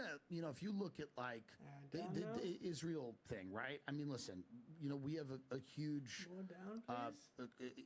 commingling of interests with Israel, right? China has been able to take more of a diplomatic, even-handed position in that, right? Russia, Ukraine, China has kind of been able to take more of an because they have no position. Morals or values or principles, just the sustainability of the CCP. They don't get their other than loading countries with debt, including themselves. Well, we've loaded a lot of countries with debt. No doubt. United States, but at least we own it, bro. This is American debt. It's proud, good. Sure. Our debt I'm just saying, bleeds red, white, and blue, buddy. If you not no commie red. If you look at it from the perspective of people that are living out there on Earth, right? Not necessarily an American perspective. We all have an American perspective. We want America to be the strongest country. Mm-hmm. But let's say you're living in the Middle East. Who are you looking at right now as the future, America or China? I'll answer the question. China. I talk to people in the Middle East. They are not looking at the United States as the future. They are looking at China as the future. And one of the reasons they feel that they're putting, number one, it's the population, economy, whatever. They have 1 billion people. They have, they've shown a tremendous ability to scale an economy that, is outperforming ours in some metrics, not all of them. But they also are looking at China, and this is, again, we don't have to agree with this. They're looking at China as a more even-handed broker of their interests than the United States. Well, Tim, it all depends on which countries you're talking to in the Middle East, because there's certainly, and this isn't even a joke, there's going to be a clash of cultures and a clash of civilizations. And it's... But is that avoidable? Isn't it avoidable? I don't think it's avoidable. I think it's inevitable, and I think it's happening. Hear me out. So it comes down to polarity. And there's a schism that's happening in the world right now. There's order and chaos, or there's safety or freedom. So if you look in, like when Tucker did his, expose in the Russian beautiful train systems, look how orderly and beautiful it is. Sure. It's like, well, if you say anything or even do a little graffiti thing, no one will ever hear from you again, Navalny. But in America, we pride ourselves, or in the West, we pride ourselves on freedoms. But there's slippery slopes in each one. Yeah. Too much freedom in America, you end up like in Oregon over here, where they decriminalize and legalize all drugs. They just reverse that. Maybe a little too much freedom, guy. But if there's a little too much order and a little too much safety, like in Saudi Arabia, if you speak out against MBS, if you're Jamal Khashoggi, you end up dead. I agree with you. So there needs to be a balance of the freedom and the order and the safety. It's a big world. Not everyone's going to have the values of America. No doubt. That's why we got to stop doing regime change and imposing democracy. Imposing our values all over the world seems 100%. To be a foolhardy errand. And I just think that a lot of people look at the state of our country and they don't think we have much to export right now. I'm not a fan of the way Vladimir Putin runs Russia. At the end of the day, there's a lot of people that are. They're Russians. They live there. It's not my business. When I was a kid, we used to hear "mind your own business" all the time. We never hear it now. Yeah. No kid's ever been told that. Yeah. Our parents used to say, "Mind your own business. Shut up. Who cares?" Good point. Why is this woman across the street leaving the guy? Hey, mind your own business. We heard it all the time. All the time. Somewhere along the way, everybody's business became our business. What I mean by that is that I don't think it's my job to tell people in Russia that's a society that's been around for 900,000 years, whatever it is. It's not my job to tell them to have American values, liberal values, Western values, whatever. If they want to have that, that needs to be something internal to them. I don't think it's our job to fight a proxy war with Russia through the Ukraine to make Russia depose Vladimir Putin and install a pro-Western. What's up, below? Because it doesn't work. It didn't work. You saw how we left Afghanistan. Yep. It doesn't work. So to me, I just look at it and I go, I have no interest in a clash of civilizations. I have an interest in a strong America. When you say clash of civilizations, I then feel like we are out there selling our version of the world to people, and then other people are selling their version of the world, and then we're all fighting and paying money, and we're sacrificing lives. I don't think that needs to happen. So I would love to avoid that if we could. And, can we focus on America? The comment about people in the Middle East thinking China's the future instead of U.S. It depends on what media they're watching, depends on what news they're watching, depends on what China is right now. They have a lot of pressure, pressure. Do you know how big China's stock market is? The size of NVIDIA, one company. No, right? for sure. That's it? $2 trillion? Their size of one NVIDIA is the size of China's stock market. The NVIDIA's market cap? Yes, $2 trillion. $2 trillion. Gotcha. The Chinese population does not believe in their stock market. Do you know where they have 70% of their wealth? Real estate? All real estate. Yeah. These ghost cities with Evergrande. They trust real estate. They do not trust stock market in China at all in China. So, China has still got a lot of issues to deal with the problems that they're having. Gold might be tradable. They don't have a lot of young. The oldest country in the world, that they went through, one of the oldest countries in the world. The bigger ones, they are the oldest country in the world. I think the average age is like, they're in the top 3 or top 5. 38 and a half years old, 39 years old. The average citizen is 39 years old. I think U.S. right now is 29 and a half was last year's numbers, and India is one of the younger, was around 27, 28. There you go. So, but what number is that? That's in 2020. You got 37 years old. There you go. Yeah. So they're dealing with this. They're trying to get kids back, kids to be younger and having more of them. Their immigration, their net migration is bad. People are leaving. They're afraid to leave. They're trying to find ways to leave. They're ending up at our border somehow. Yeah, and I'm not even saying that they're correct when they say but the impression that they have. There's an impression. There's a perception. Okay, and I mean that's not only in the Middle East. It's in parts of Europe, in parts of Asia. There is that Eastern sphere of Russia and China, and a lot of people would say that we would be smart to not push Russia and China together, which we're doing. Which we're doing. We've already done. Our foreign policy. Our foreign policy has pushed them together. So I do think that ultimately seems like not a smart move. Except for one thing that happened this last couple of weeks. One thing that happened this last couple of weeks, and then we'll go into the next later story. between East I and want the to talk West. about something more important, like PBD and Meek Mill, because that's right. China Schmina. Let me stay on this issue though. So, 2 weeks ago, U.S. imposed, right after they killed Navalny died or got killed, whatever the story you believe in, U.S. imposed 500 sanctions on China. Okay? 500 sanctions on Russia. Do you know what China immediately did? Do you know where the top 4 banks in the world are? All in China. Banks. HSBC. Banks. Right? Right. Yeah. Out of the 4 banks, do you know how many of the banks stopped doing business with Russia? 3 out of 4. Jeez. Dropped. Yeah. 3 out of 4 banks right there. China's banks are finally getting scared by the West. They stopped doing, only one of them is left that's doing business. That's the agricultural one that I believe is still doing business. The other 3 are like, nope. 3 out of the 4 banks, there you go. They accept sanctions, Russian financial institutions. The halt allows use of sanctions. Yeah, so you're just going to drive them away from the dollar what Tim is talking about right now. There is a little bit of a division where, like what China's trying to say is, we're not for killing your opponent.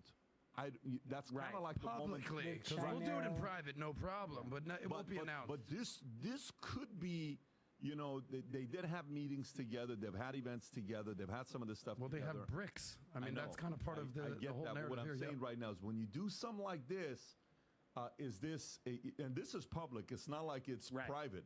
You cannot accept payments.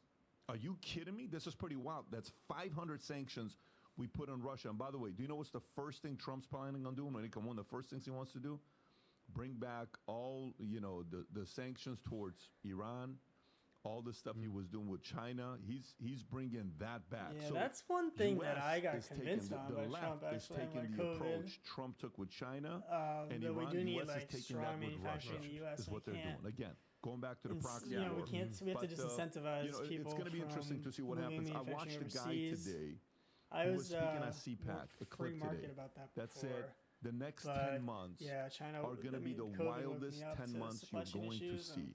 Potentially with the adversary, manipulation, making all that stuff that they haven't even launched yet. That's going to be happening, will happen, but it's I think to them, you know what this is. If the left's motives, Chuck Schumer, what he said, if all of this stuff is true, guess what they can't do? Let me tell you what they cannot do. You can't lose this game. So think elections as, let's just say, Game 7, right? You got the first to 4 wins, So they've been, since Obama got in after Bush, they won 1 game, 1 term. They won 2 games, 2 terms. They lost 1, so it's 2-1. Let's die. Okay? Because Trump won. They won 1, which is Biden. They're now 3-1 playoffs. They win this, it's over. They win it. Right. This is so important. If they lose this, guess what it is? 3-2. Well, thank God they have a great candidate. That's right. Joe Biden. He's the GOAT. Yeah. Nobody's ever gotten 81 million votes. So I don't know how they're going to run this guy. I'm hoping they I want a little May surprise. They pull him and throw somebody else in. But Newsom will tank. Michelle Obama won't do it, and there's no. I mean, in theory, she would be good, maybe, but I don't know if in practicality. I don't know who they got. VP, maybe. I don't know who they got. Tim, we got a little bet going on around here. I don't know who they got. If they pull Biden, they think they're going to pull Biden. I think they're going with the courts. I talked to people in Palm Beach and Mar-a-Lago people who believe they're going to pull. Are they going with Kamala? This is not the a conspiracy theory. Well, I think that would really hurt them. Something that's well, if it's around Mar-a-Lago, but there are people that believe genuinely believe Trump is not running against Biden. They're in his campaign. They believe that he's running against someone else. It might be Gavin Newsom. They don't know. They believe Biden gets pulled in May. But why May?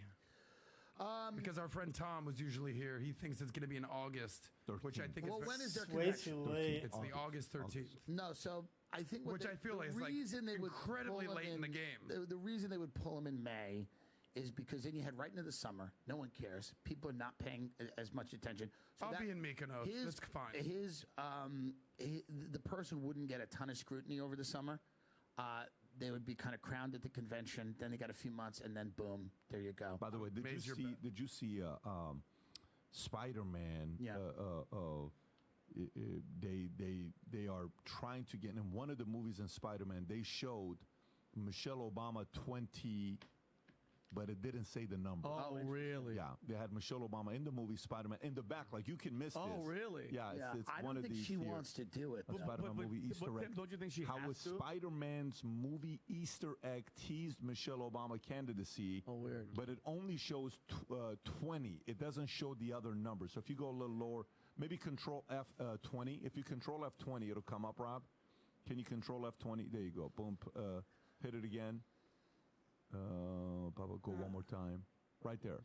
So in a blink, you'll miss it in a moment. Across the Spider-Verse, we see a sticker on the wall of Miles' room that reads Michelle Obama 20, but you don't see the other other numbers. But what they're basically saying is leave it to your imagination. We've got 76 more years to run Michelle Obama. No. Until 2100 when the numbers change. But going off of what Tim said, let's be honest. Unless he has a body double or they drug him up, there's absolutely no way he can go up against Trump. They can't run him. They cannot do it. I fully agree with all you guys. Well, no, I know, but they're going to run this corpse, and they're going to drug him up. And they're going to blame running him.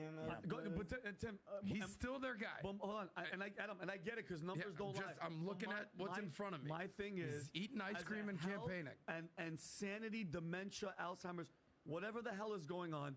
The odds are that's the Vegas odds. We don't think we're awake, but. Who besides Gavin? Because that's the only one that's out going to all these debates. Republican National, he's everywhere. That little snake doing his he's revering Biden. Michelle, I don't think she wants to. I think it's especially because Obama and them are running the show. Hey, you have to, for the sake of the party. So I know you're selling out arenas, talking about God knows what.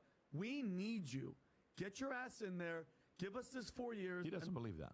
It's not like I'm by the way, super excited about campaigning for Biden. I just think that they're going to run this guy. Would you vote for Michelle Obama instead of Trump? I'm not voting for anyone on the left these days. I think it's all a joke. I love that attitude. But I will tell you who's making some waves, and his numbers are going up and up and up and up and up, and his name is Bobby Kennedy, and he's 20-1 now. No, they'll never run him. They'll never run him. Who do you mean they're never going to run him? The Democratic. Well, no, he's going to run as an independent. He'll never win.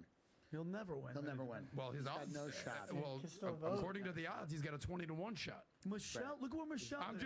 I'm following the money here, guys. It's going to be Trump unless they throw there's some type of, I don't know, there's got to be like an October surprise that's really, like you said, very exciting. But I think if they run Biden, they lose.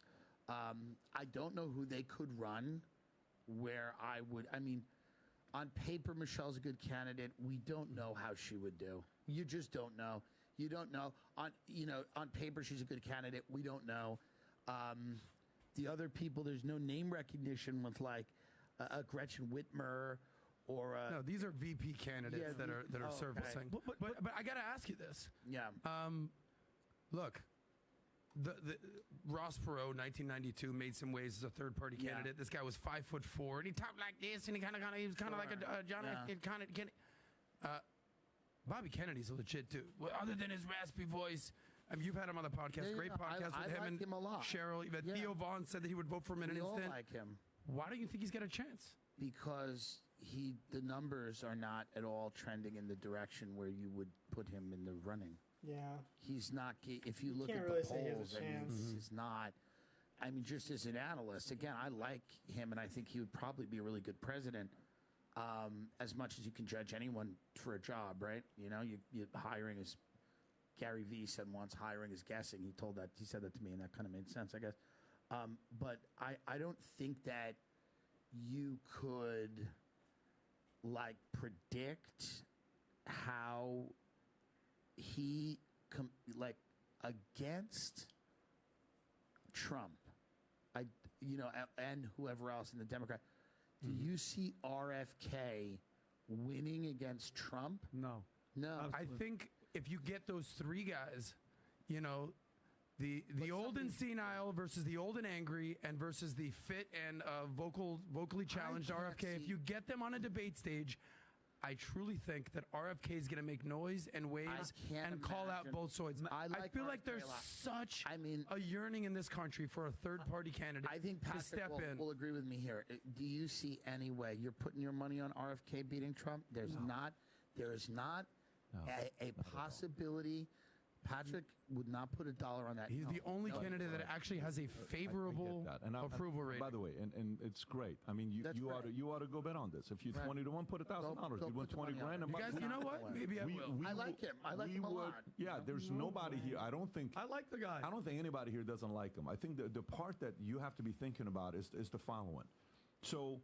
Remember how Vivek, everybody would ask and say, how the hell is Vivek vote for only him, at 7%? Bolster the independent this is so weird. vote, and potentially why is he at 7 or 8%? A future independent candidate, or even him in the future, could actually do something. 100% right the same now, message as Trump's message, which you're means not, what? Yeah, If there was no Trump, Vivek would be at 52%, right? Yep. So you have no idea how curious I am where Vivek would be in 2028. No I am so curious to see where he would be in 2028 because not enough. maybe it's because the mathematical side of me where I just kind of want to see, is that really the reasoning? Because establishment, he's not an establishment. I don't think that's the only reasoning, right? You got to look at across the board, right? Yeah, maybe you religion, definitely don't want to maybe background, maybe there's color. all of that. Name recognition. How long do we know this person? Right. You know, how long have we seen them? Do we have any level of so trust? bad, do dude. we, I think it's hard to, Well, look, I mean, I fully agree with you. We've known Vivek's name for maybe 24 months, and that's generous. The Kennedy name is as everlasting and as great of an American name. Go back to it. I'm going to go to the next what story. I'm saying is we've known Trump for 50 years. Right.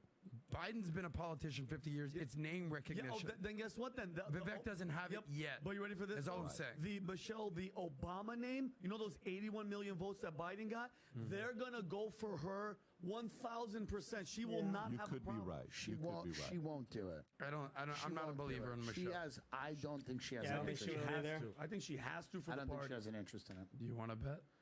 I wonder if you believe this is a dark business. Yeah. Here's what you have to believe. How much you think Michelle cares about her and her husband's legacy? A good amount. What's a good amount? Is that a number one? Is that a top three? Do they value their legacy more than their freedom? Yes, and they might feel that this tarnishes their legacy. Because, by the way, here's the other thing. She doesn't beat Trump. Sorry, she doesn't. Michelle Obama doesn't beat Trump in the general. This is such a cooked up idea. I even have fallen prey to it myself, but I don't know if she wins. I think it might be the best chance, but still, do you see Michelle? And I mean, I ask you again, you're a business guy. Yeah. Are you putting money on Michelle beating Trump? Yes. No, that's not the question, though. Okay. It's not the question. The question is the following. Do you believe legacy is the most important thing to them, or the life they live, the lifestyle of the rich and famous celebrity Hollywood, George Clooney? What do you think they value the most? Combination, but I do think legacy is a big consideration. Okay, do you think they became presidents by themselves, or a lot of people? Okay, so do you think a certain set of puppet masters helped them become presidents? 1,000%. Great, then guess what? They're owned.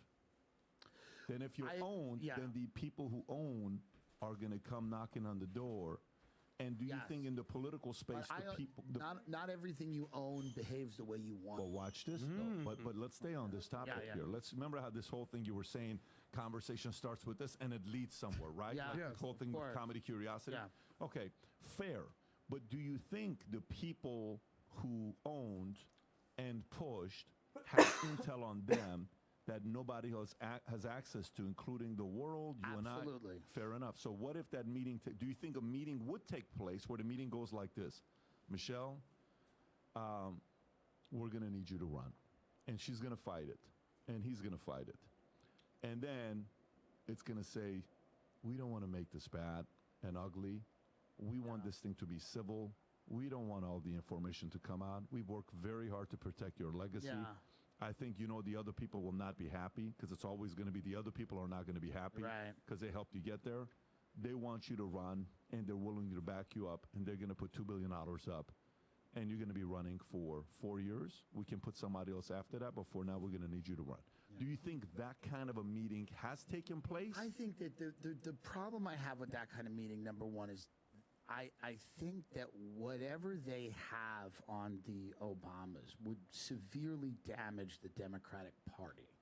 I don't think they would leak stuff that would damage the Democratic Party if these are Democratic power brokers. I also don't know how convinced they are that Michelle Obama would beat Trump. I'm not convinced. I just am not convinced. I think it might, on paper it looks good, but think about it. Have we ever seen Michelle Obama in any type of political debate? Nope. Have we ever? We've never seen her as a politician. No. The reason she's so popular is because she's never gotten into the muck. When they go low, we go high, all that stuff. She's been able to have the luxury of doing that because she's been a political spouse.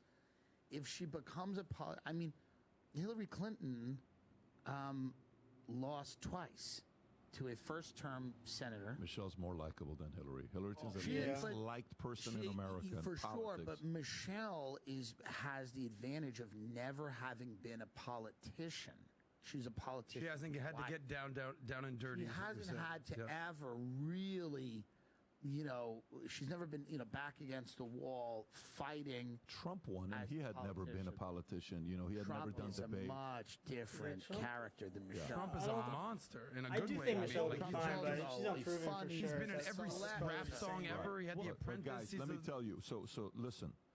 Are you convinced the Dems are going to give up this one loss and go 3-2 and let Trump run? No, I fully do not think they want to see They're going to put Newsom ahead of Michelle. And I'm shocked that Gavin Newsom's odds aren't higher than Michelle's. I don't get it. And if you think about it, and Tim, to go to your point, but to go a little bit backwards, she was recently on the On Purpose podcast where she said, I am terrified about what could possibly happen if Trump wins in 2024. It's basically saying... Yeah, that's every Democrat, though. No. But for her to be saying... hold on. I'm worried. She's terrified. That means she's basically saying she's losing sleep because of this threat. These are just little nuggets. That doesn't mean she's going to run, though. We'll see. Let's go to the next story. We'll see. Well, let's go to the next story. So Epstein, Kai. Yeah. Ron DeSantis yesterday comes out, and you saw what... Jesse, come. Let's get your food.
Yeah, all that profit gone, huh? Rob, if you want to, do we have that story here, Rob, somewhere? DeSantis, right there. Okay, page 4.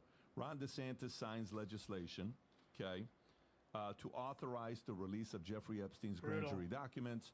New legislation signed by Florida governor will allow public release of the jury's transcript from 2006 probe into Epstein's abuse of underage girls.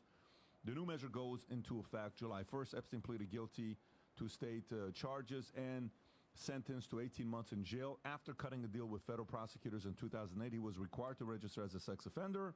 The law would shed some light on the grand jury testimony and would have limited exceptions to provide greater insight. DeSantis said the public deserves to know who participated in the Epstein sex trafficking.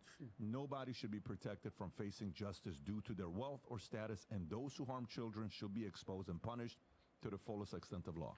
Tim, what do you think is going to happen here with Epstein? You think we're really going to eventually find out who the people are or not? I don't know. I mean, they keep doing this, right? This is like the 9th time they've said this. They're like, no one should be above the law. Yeah. I mean, it's like, this is all they say all the time. They go, no one should be above the law. And you go, okay, and then nothing really ever happens. It's the same 5 people you've heard. It's like Prince Andrew. It's the same people.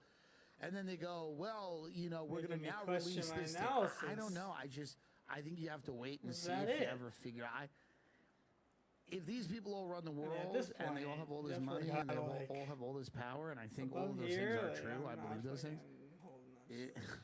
I mean, are people knocking on the door? Like, I can't imagine that we're gonna find out all of the perpetrators of these acts. You think there's going to be Jelaine? She's the fall guy or fall girl, and that's who it is, and that's the only accountability. I don't know. Things are so chaotic now that you could see stuff leaking. But I mean, we're learning. Has the other shoe dropped? Have we? They've also done this amazing job, right? And I've made fun of them for this on my show. Is they've been like, well, all these names are out, but this means nothing. It proves nothing. It suggests nothing. Clinton was on his plane a bunch of times, and he's mentioned 50 times in the documents, but it doesn't mean anything. The media comes out and goes, it doesn't mean anything. It's just, I think they've watered it down to the point where, like, whatever names come out now, people are going to go, well, yeah, but that doesn't mean they did anything. It just means that they knew the guy. They've done a good job of watering down what these things actually mean, and to a point where I think people are kind of like, well, sure, he was mentioned 50 times in the court documents, but what does that even mean? And the media has also done a good job, because nobody's reading those documents. They just look at pictures. And they've also done a good job of infusing a couple Trump pics in there. Even though he wasn't on the plane or it wasn't, but they'll infuse that to be like, well, they're all doing it. You got one gift for Christmas, okay? Santa's only going to do one for you, okay? Out of all this stuff that you could find out about, like who was behind what the election fraud, Trump 2020, did anybody, was there something going on there? Right. China, COVID, were they behind it? And Fauci's involvement with, all the additional thinking IH. 100% list of the names on Epstein, every single thing you can know with this. John F. Kennedy assassination, who was behind it? Put that on the list as well. The moon landing, was it real? Was it not real? 9/11, was Lex Wexner behind it and all these other money people? And, was it an explosion? Was it this? If out of all of those things, you can by the Hunter Biden laptop, the big guy, the money. Roswell, New Mexico, aliens. Choose any of those guys. You can have one gift from Santa. Which one do you want? 9/11 is where I grew up with 9/11. That was the seminal event of my childhood. So to me, I would want to know what the deal is a little bit more than I do. I'm not even saying that it's like an inside thing, but I would want to know, like, why did we protect Saudi Arabia? Were those guys Rob, run a poll. I'm curious, people, if you're listening as well, but go, what do we run the intelligence? Yeah, like what's the deal? Exactly how it happened, up to the minute how it happened. Is it exactly what they say? I would just be interested in that, because that was a big event of my childhood. Is it minute for minute exactly what they say? Are those 19 guys random guys from the Middle East? Were they trained intelligence people? How did all of that happen? That to me would be very interesting. I think I know a lot of the other ones, or at least I'm of the belief that the Epstein thing would not shock you. If the names came out about the Epstein thing, it wouldn't shock you. It'd be a bunch of billionaires and world leaders. You'd go, right. You wouldn't be shocked. Kennedy would be the CIA. Wouldn't shock you. COVID would be a joint lab of the U.S. and China in Wuhan, where there might have been a leak. Was it intentional or not? We don't know, but That's all kind of there. RFK's book talks about that. You know, I don't know that those would be that shocking. They might be. I don't know. You know, the laptop. I guess like having it come out for everyone, that would be great. I love. But what's at the top of your list? I got one, but I was gonna say. And because being from by the way, you may even say something I haven't even said. See, yeah, because I'm a big mind you, I don't believe absolutely nothing, and I worked for the government. I was in the military. I know when you may even say the flu game for Michael. I mean, you can. It's because priorities are different, right? For people, different priority. Go ahead. But because we know. I'm saying my firm opinion. We know what happened with 9/11. I would definitely love to know what the plan was. What did they put explosives in to make sure everything went down? I'd love to know that. But right now, the hottest thing on my list right now, I would want every single one of those tapes that they have of Epstein, that he recorded everything. I want that played, and I want to show every single one of these assholes, from Clinton to everybody. Hold on, in the courtroom, huge, not a regular one, big courtroom, and I want to play because they have those tapes. That's Bill Clinton right there. That's you with the underage girl. Put his ass in jail. I want accountability for every child, every underage child that's been their lives ruined by all these elites, and I want accountability held by all these assholes. I'm shocked you didn't say the Taylor Swift thing. I mean, you've been ranting and raving on that forever. I know the truth about her. Okay. She's playing for the NFL. She's a witch. But anyway. What do you got? I mean, all of these are completely explainable. 9/11, sometimes some of the stuff, coincidence theories, to use that term. Thank you. You know, it could have just been as simple as these Islamic hijackers inspired by Osama bin Laden, wanted to crash the planes, okay? It could have just been as simple as the CIA, and was it Alan Dulles, and he was fired after the Bay of Pigs invasion, and your buddy Sirhan, with the Bobby Kennedy situation, CIA. It could just be as simple as Epstein was doing some weird, shady shit, blackmailing people. I'm giving you a couple different things. Anything that has to do with aliens and space, I want to know what the hell's going on. And by the way, and this is not to insult you. Yes. That is the conspiracy for stupid people. Aliens? It's just under ghosts And in for terms really of what smart dumb people want to know about. It's the thing. You see Air Force people talking about it. When aliens or ghosts come up, dumb people's eyes bulge out of their head. They go, yes, it's my time. You know why? Because we don't know shit about shit. These other ones affect our lives. We know the people. As you said, they should be brought to justice. Listen, there was just an alien sighting in Miami. Everyone saw him, bro. Everyone saw him. I woke up to that in Miami at the mall with the aliens. I go, who cares if it's true? Do you think we landed on the moon? Probably. You can't even stand for something, Tim? There's no effect on my life. The aliens? Aliens have no effect on our lives. None. What about the illegal aliens coming through the border? Sorry. I mean, now, by the way, good and bad, but... Yeah. You know what Biden's calling them now, by the way? What? They're no longer illegal aliens. They're now called newcomers. Oh, gotcha. Okay. Welcome newcomers to America. Doesn't that sound better? It's branding, guys. Everyone thinks Trump's the branding guy and the marketing guy. Right. The newcomers. Here it is right here. Biden's visit to the Mexico border. He called the illegal immigrants coming from the country. Hey, welcome, newcomers. That sounds... Come on, bienvenido. That sounds better when one of them kills a girl like Laken in Georgia, a 22-year-old. Ready for this? She was killed by an illegal alien, or a newcomer raped and murdered her. It has it softens it. Rob, can you pull up that one clip? Yeah. And by the way, pull up that one clip I sent you of the guy in, what do you call it? Tim, whatever you said, my phone's blown up with text messages of people liking what you said. But can you pull up? Probably calling me dumb, I'm assuming. I was indirect. He just said he did a blanket. It was a blanket. Can you pull? Tim, everyone needs haters. I encourage you to get as many as possible. All right, so some people just live their life to hate. Pull up this clip. This is there's nothing funny about this clip, but Jen shared this with me while I was out of town in St. Augustine. I'm like, what the hell is? Go ahead and play this clip, okay? Who is it? What in the actual fuck? Seriously, this is why my goddaughter is not allowed to have social media. I was just waiting in line at a pet store just to get dog food. And there was a full-grown man standing in line in front of me. Like, so much back hair peeking out, but not very much on top, looking like a werewolf with alopecia. And I can see him on his phone, scrolling Instagram.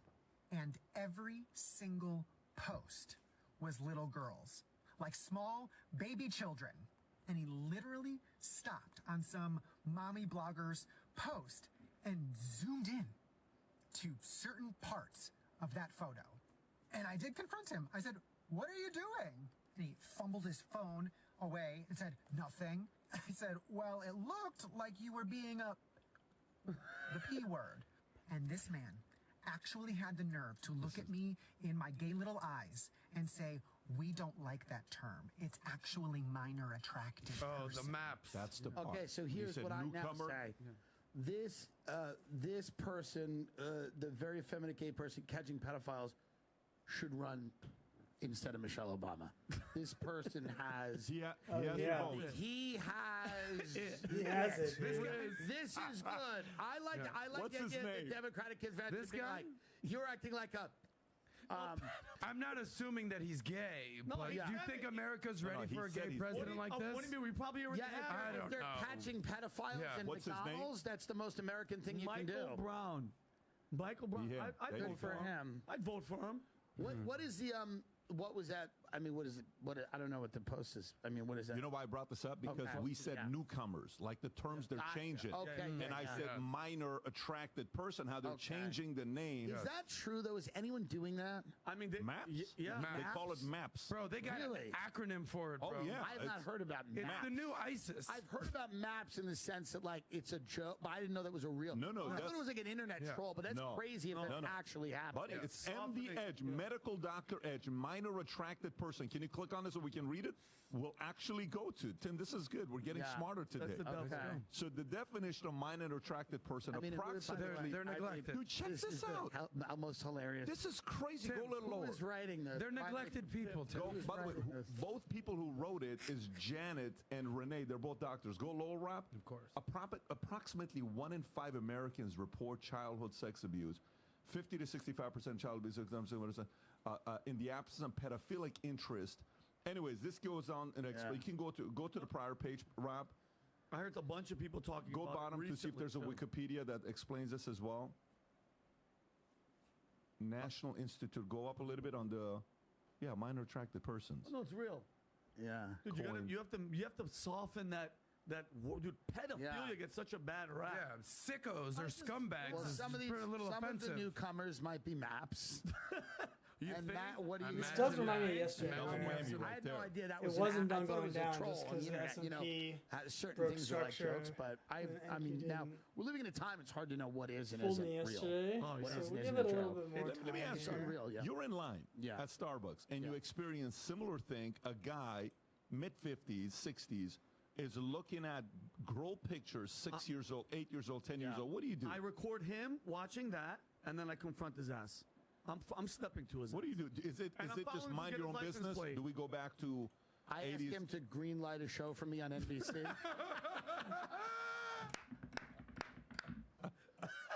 I mean, or on the BBC. What do you mean, Luke? Did you get it? It was great. That was a little too good. That was perfect. That was a little too think about They good. would never, Tim. Well, but you know, I would do that cult of personality. Pat, I over would there. record him doing it, and then I would follow him to his car and get his license plate and have all that on footage and send it to the cop. You got a nephew. What do you do if you see that? If he's doing that, what is he getting ready to do?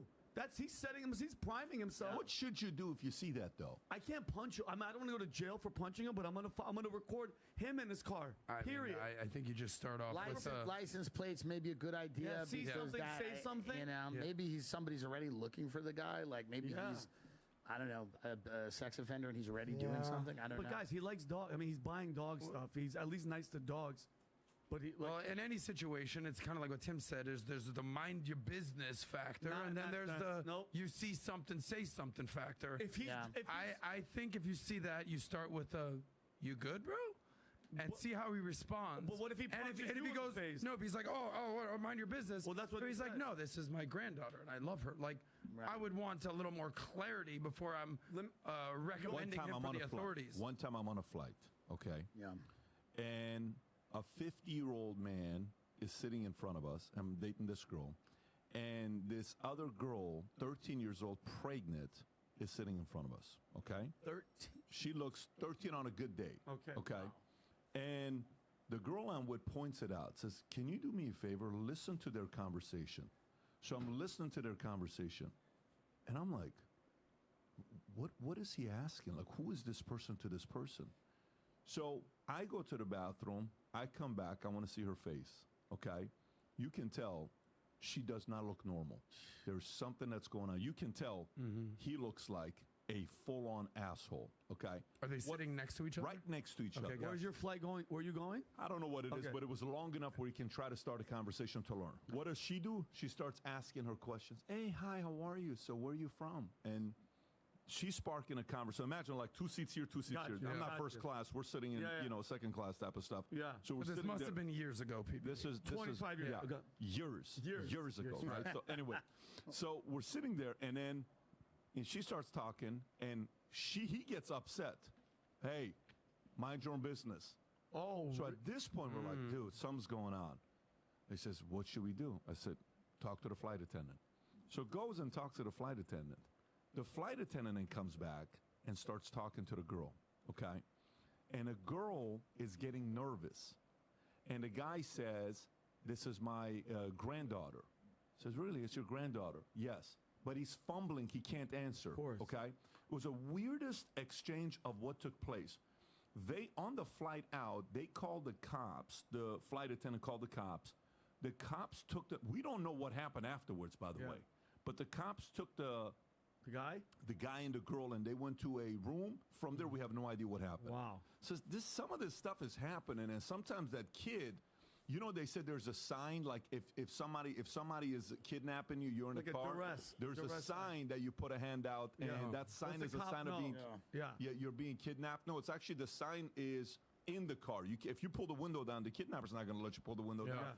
You have to have a certain sign that you do here. And apparently that's the sign that you're being kidnapped. Yeah. So hold on. After you get off the flight and they took him away, where did Bill Clinton go after that? You're funny.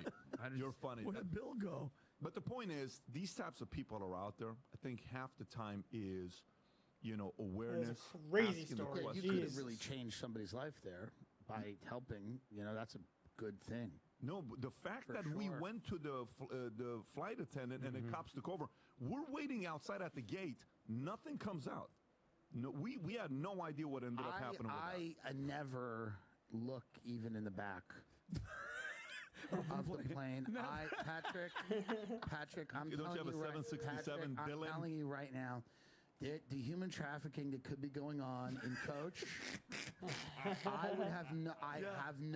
Once that curtain is closed. I mean, the bombs they could be making in Coach, they could be running sweatshops. I would have no idea. Illegal child labor, knitting Gucci handbags. I have no idea. And if you're getting human trafficked in first class, it's like it could be worse. So I don't get involved. By the way, craziest story on flights that you've been on. Who has been the craziest person on a flight with you? That didn't travel with you, that you were flying and you're like, we're in LA, so you've flown a lot of weird people. So who was on a flight where like, that guy was on? I got a few of them. Who was yours? I've had some interesting people. I had Chelsea Handler on a flight once, and I made fun of Chelsea a few times as in a Is there anything more fun than that? She's fun, and she was very kind of like I don't know. I don't think she even knew who I was or whatever, but she sat like right there, and that was when I wasn't in first class. I was behind, and she was very kind of like abrupt looking and tough, and she was that New York to LA run or the LA to New York run. They're a tough group of people that just keep going back and forth. A 6-hour nightmare flight, and she was fun. I had Gail King once, Oprah's lover. Wow. Oprah's lover. Are they still together? You see how you slid that through? No image. She's a billionaire. She deserves a lover. In Palm Beach, Poor for Stedman. sure. Montecito, whatever tennis, she is. I had Gail King. But to me, it's always people that are very demanding that are my favorite. We were on a very short flight once from it was like Cincinnati to New York. It was really, really short. It was not a long flight, and there was just a guy who had he smoked a cigarette in the bathroom. They had to make him sign a paper. He had to sign some document acknowledging that he smoked in the bathroom. It was just it's an hour and 10-minute flight. It's just there's certain people on planes you feel bad for. You go, man, you're in a bad way. Something's not. Can't smoke a cigarette for 2 hours. If you can't, whatever your thing is. I mean, it just seems. You got something, PBD? I got one. I had a heart attack, and they were like, when up. No, I'm dead serious. And they're like, is anybody? You hear the intercom? Like, is there a medical, anybody, doctor, nurse? That'll freak you out. People, by the way, when that happens, other people start having anxiety attacks. Holy shit! What do you mean? Listen, so I stood up. I'm like, I'm not a doctor. That's the worst on a flight. I can cheer them up. I'm like, I can make the guy laugh. He's supposed to be going on his way out, but the guy literally had a heart attack. He survived. Not good. I've had some cool people on flights, but the most memorable story wasn't even on the flight. It was in the airport. And this was a story from like 10 years ago. I went to, there's a bunch of big insurance companies in Fort Wayne, Indiana, as you know, and it's right near where my family lives in Detroit. And I remember it was Easter, and my grandmother, neurotic Jew, she's like, there's a flight on Easter. It's going to be crazy there, and we got to get you there super early. Because usually, if you go an hour early, 2 hours early, I'm there 4 hours early before a flight because Grandma thinks that Easter is going to be the travel day of the year. Turns out, airport was completely empty because nobody's traveling on Easter. They're already where they got to go. So I go to this bar, and they're like, they're taking down the stools of the bar. And I look over, and I'm like, that is the tallest black guy I've ever seen in my life. Like, his leg was basically touching Tim Dillon over here. And I go, holy shit, that's Manute Bol. No way. And I go over there, and I go, and he's arguing on the phone. He's like, and I want to change my flight. And he's like yelling he's African, right? And the lady has no clue what he's saying. I mean, he's going to change his flight no matter where he goes. No, he couldn't change his flight. I'll give you a few. I ended up drinking at the bar with Manute Bol for 4 hours. I paid the bill. It was amazing. And he was the most likable guy ever. Bol, they say he's the first Wemby before there was a Wemby. But so one time, Ron Jeremy was on a flight. Fascinating. Really, PBD? You should have seen the way people reacted to Ron Jeremy. It was so funny. Suge Knight, okay? That's fun. Girls were flirting with Suge Knight. Bill O'Reilly, while I'm going to Vegas, he was doing this show with Dennis Miller. This is when I was traveling a lot from Burbank and L.A., but the most interesting one was Quiet Riot. Do you remember the band Quiet Riot? The Russian heavy metal, whatever. Type in Quiet Riot. These guys were a heavy metal band. Yeah, these guys. They're all the way in the back of the flight, okay? And these guys were massive. This lady comes up and says, hey, starts flirting with them and says, ma'am, you know how tired I am right now. I am so not into it. This is not the 20s and 30s when we spend all our money on cocaine. He just joked about it. Yeah. It was very interesting. Tim, you know what he's talking about. It's a very interesting thing. So he's sitting in the last absolute last seat. Okay, interesting. And they're putting their stuff, their guitars, whatever it is. And I'm like, who are you guys? And I'm thinking, they are Quiet Riot. And I mean, Quiet Riot today, you're not going to know who they are. Right, but in they're very quiet these days. 80s, mental health, 80s, 90s, they were like one of the top guys. But the hair bands. The average person is not going to recognize them. Right. Those guys will, come feel the noise, Except it's not spelled like that. It's not spelled like that. Yeah, for sure. C-O-M-E. This guy had a spelling error that he had. Anyways, okay. Let's do the last one and then we'll wrap up. So, Vinny, what's going on with this P. Diddy stuff? Maybe give me the P. Diddy. Have you heard anything about the Diddy thing, Tim? I mean, I hear he's being charged with rape or something. So there's a new lawsuit right now by Rodney Little Rod Jones, and he's just, but dude, apparently, allegedly, in all these court documents, Diddy is like the Epstein of the rap game. So they're saying he's had orgies. He had, he apparently shot a guy, but, because he had the security guard named Fahim Muhammad, who was Diddy's security guard. You know who else's security guard he was? Michael Jackson's security guard. When he was like the second person on the scene when he died. So he's saying it goes back 30 years of sexual blackmail. Usher, Meek Mill, Justin Bieber, all these people are inside of it. Justin Bieber? He's saying... What? But I mean, if you're going to take advantage of a little kid, he's the cutest. Hold on. Hey, Rob, can you just show the video of like, it's just kind of weird. Not this one, the other one with him. This is him hanging out with Diddy. It's just weird. Like, this is him. Look how young... Like, as soon as you turn 16... Like, it's just weird. I'm gonna let you rock this every time you Look at, he's just a little kid. It's a little dusty, but So he's been hanging out with him. How old is Bieber here, you think? 15. 14, As soon as he turns 15. 15. All right, so I'm gonna be driving this. So So he's being accused. What are the accusations, is at these house parties that he was having, this is in the lawsuit. He had underage girls. They would spike drinks.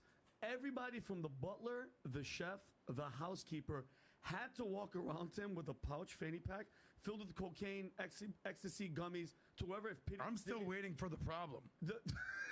You're so stupid. But they accused Combs of, brandishing guns, bragging about shooting people. He hooked up with, what was his name? Clive Davis. And he's saying, because mind you, there's a CIA agent that came out. His name was John Holmson, that said he admitted that the CIA created gangster rap to fill private prisons and glamorize criminality. Basically, it's not looking good for Diddy. It's just all the house parties, all the orgies, and this guy. These are accusations. These are accusations in the lawsuit, but this guy is saying that they would spike all the drinks, that people would just be getting shit-faced, and sometimes unbeknownst to him, this guy said he woke up from getting drugged at one of these things, and he's like, he's in a bed, Diddy's in the bed, some other person's in the bed. It's just not a lot of. How is Meek Mill tied to this, by the way? Well, there's a lot of rumors going out that him and Meek Mill were hooking up, and now Meek Mill is basically going after Tate. By the way, this is all again alleged in this lawsuit, but it's not stopping for Diddy. And then the rumor came out with Meek Mill with Diddy, and then what did Tate? Maybe go on the Twitter. I'm still trying to see so what is this? So the story is the only thing I saw the fact that. Pull up the Meek Mill tweet, whatever that is. And why, you had it on earlier, Rob. Why is look at Pat? You know what he's saying? That Diddy had cameras set up all over the house like Epstein, and he was blackmailing everybody that was coming to the house. So Andrew Tate tweets. So P. Diddy was having sex with Meek Mill and Usher? ? Right? Meek Mill retweets, quote retweet, and says, "Was you trafficking women? The fuck is wrong with you, Brody?" And then Andrew Tate asks, I only asked the question because everyone is saying it happened. So, right? by the way, everybody's talking about it. So, that's why they're calling him, By the way, that tweet today is 41 million views. Wow. It's 8.5 there, but it's 41 million. The question is, why would you respond like that, Meek Mill? Yeah. So you responding, you're kind of not... You're not saying what are you talking about. But they're saying for 30 years, because think about it, Diddy, bad boy, dude, Diddy went 24 years old. They're saying he helped kill Tupac. Biggie dies. He is at 24 years old owning Bad Boy Records. The Clive Davis relationship with him, they're saying it's very, very suspect. They gave him all this stuff, blackmailing all these people for all these years, and now all of it's coming out that he recorded. Every room had cameras. This is in the lawsuit. So P. Diddy almost had an element of Epstein. That's what they're calling him, the Epstein of the hip-hop. So obviously you're following the story very closely. I have no idea, but I mean, here's the thing: in a white supremacist country, seriously, for an entertainer, African American entertainer like P. Diddy, to even get to live a life like Jeffrey Epstein, it's winning. To me, is a huge win for the culture, I guess. I mean, I'm trying to put a nice positive spin on it. This idea that here's a kid who grew up underprivileged. Yeah. And now, look, he's got a mansion. He's blackmailing people. He's having orgies. He's got the CIA. Everybody's on drugs. I mean, he made something himself. No, truly, to be honest, this is an area I'm behind. I don't know anything about. I'm a little offended, Vinny, because I'm going to go on the the here and say people have always said stuff about Diddy for a while. Yeah, people say stuff about Diddy for a while, and I didn't hear. I don't know. I mean, there's probably something going on. Yeah. Well, you know what I mean? I don't want to slander people, but something seems. I mean, he's been accused now of 5 times in the past multiple 6 months. But by the way, this is nothing new. Yeah. Nothing. Not at all. Even when I had Greg Kading on, when I was trying to find out who killed Tupac, right? Yeah. Greg Kading was the investigator, the detective that was going and trying to figure it out, and we put all the names and we put this whole American Gangster with all the different pictures, and he had to pick and choose. Everything kind of led back to Diddy. That's what they're saying. The death of Biggie and the death of Tupac 100%. led back to Diddy, the Biggie renewing the contract, owning all the label, everything, and then Tupac, and who was behind it? Guys, next thing you're going to tell me is that OJ probably killed 2 people. I don't know where you guys are going with this right now. I hate to be the I'm one just to let saying, you know. Vinny, you know, give me a chance here, Vinny. Yeah, my bad. I'm just saying, I don't know. You've been in Florida how long now? 2 years as of May. Okay, I've been here 43 years. Okay. Has Diddy launched any kind of like counterattack? He's countersuing. Let's see how the justice system prevails. But listen, as somebody that gets invited, He settled within 24 hours. Yes. Yeah, what do you mean? With his ex Cassie. 30 million bucks. Well, as someone that gets invited sometimes to these types of parties on Star Island and Hibiscus Island and Palm Island and the Venetian Islands in Miami, see something, say something, mind your own business. I don't want to get blacklisted from these parties, Vinny. My bad. So anything that you're saying does not stand for what I'm saying. I understand that. You're talking about chicks, hot chicks, fanny packs, drugs, partying. I'm just saying, I'm not saying I'm going. Yeah. I'm just saying I don't want to get blacklisted from that party. So let's just see what happens. I'm reporting what the lawsuit said. During Art Basel, Diddy, just keep my invitation coming. How about this? I'm not going to bring Vinny as my plus one. I would never want to go to Diddy, and I'll say that to the... I'm Gucci. I will tell you this. I don't know how much I care about this. The other day, I'm laying in bed, and I'm listening to R. Kelly. Butthole proposition. No Thank joke. you. And nothing's going on. I'm just listening to R. Kelly. And I'm like, babe, do you realize how many hits R. Kelly has? What are you kidding me? I mean, you just kind of go through all of me like, so many. So many, right? And I go on Twitter and I say, let me see what people are saying about R. Kelly today. So I type in R. Kelly, and one guy says, I can't believe what R. Kelly did to me. Every time I listen to one of his songs, all I realize is he probably wrote that for an underage girl. Oh, God. Yeah. Now that ruined it for you. Now that ruins it for you. Yeah. My Guys, mind's telling me no. Yeah. I don't know. True. Now next thing you know, you're going to tell me that Michael Jackson maybe diddled some kids, and when he wrote the song Beat It or Thriller, that there was something on his mind. I don't stand for this. Diddy's had a lot of stories for many years. For many years, yeah. What happens, it is what... Shane Gillis, did you like Shane Gillis being on amazing. SNL? It was amazing. It was a great moment. Yeah. It was hilarious, great moment. You think they're going back? You think they're going back to getting away from woke? I don't, it could be. Why do you think it was such a great moment, though? Because now they're trying to talk. They're talking about getting re-canceling him. One of the greatest comedians of all time, really. I mean, he just, not being hired and then going back and hosting it and doing a great job. It's just a great moment. I think it's a beautiful and it's moment. funny. It's funny winning. It's like, as a comic, I love watching funny people be funny, and he was able to be funny on that show. What did you think? Because he got fired. We don't grow up with that show. It's an important show. There's never been a show that's more important to comedy than Saturday Night Live. Without question. I've had little tit for tats with people on it, but I have friends that work there. There's tons of talented people there. It's the most important show for comedy that has ever existed. Correct. So, I mean, I don't think it should have any particular point of view politically. I know that it certainly has and does, and there's not so much you can do about that to an extent because it's the result of the people that work there and who write it and whatever. But there's still a lot of talent there. There's still, Marcelo's on it and a really funny guy. There's a lot of people I know that are really talented people there. I just think it was a great moment. I think it was a moment to be really happy about. I could have just taken all the profits, and then I could have been PBD, selling up here, probably still like a little early. Stand-up comedy, I think you'd crush it too. And then it goes against me, but whether it's the Belushis, whether it's the Adam Sandlers, the Will Ferrells, the greatness comes from there. But you would have to agree they have gone left and gone woke, whether it was the Sarah Palin thing, whether it's the Kate McKinnon SNL thing. It's not just them. It's I not agree. just them. It's every late night comedy landscape of the traditional media. Here's my question, though. That pressure, from Shane Gillis, because I know we got to wrap up, but the cancel culture is real. Yeah. You've avoided it somehow, even though you beat up that lady at Cracker Barrel. We saw that. She's okay. I heard. God bless her.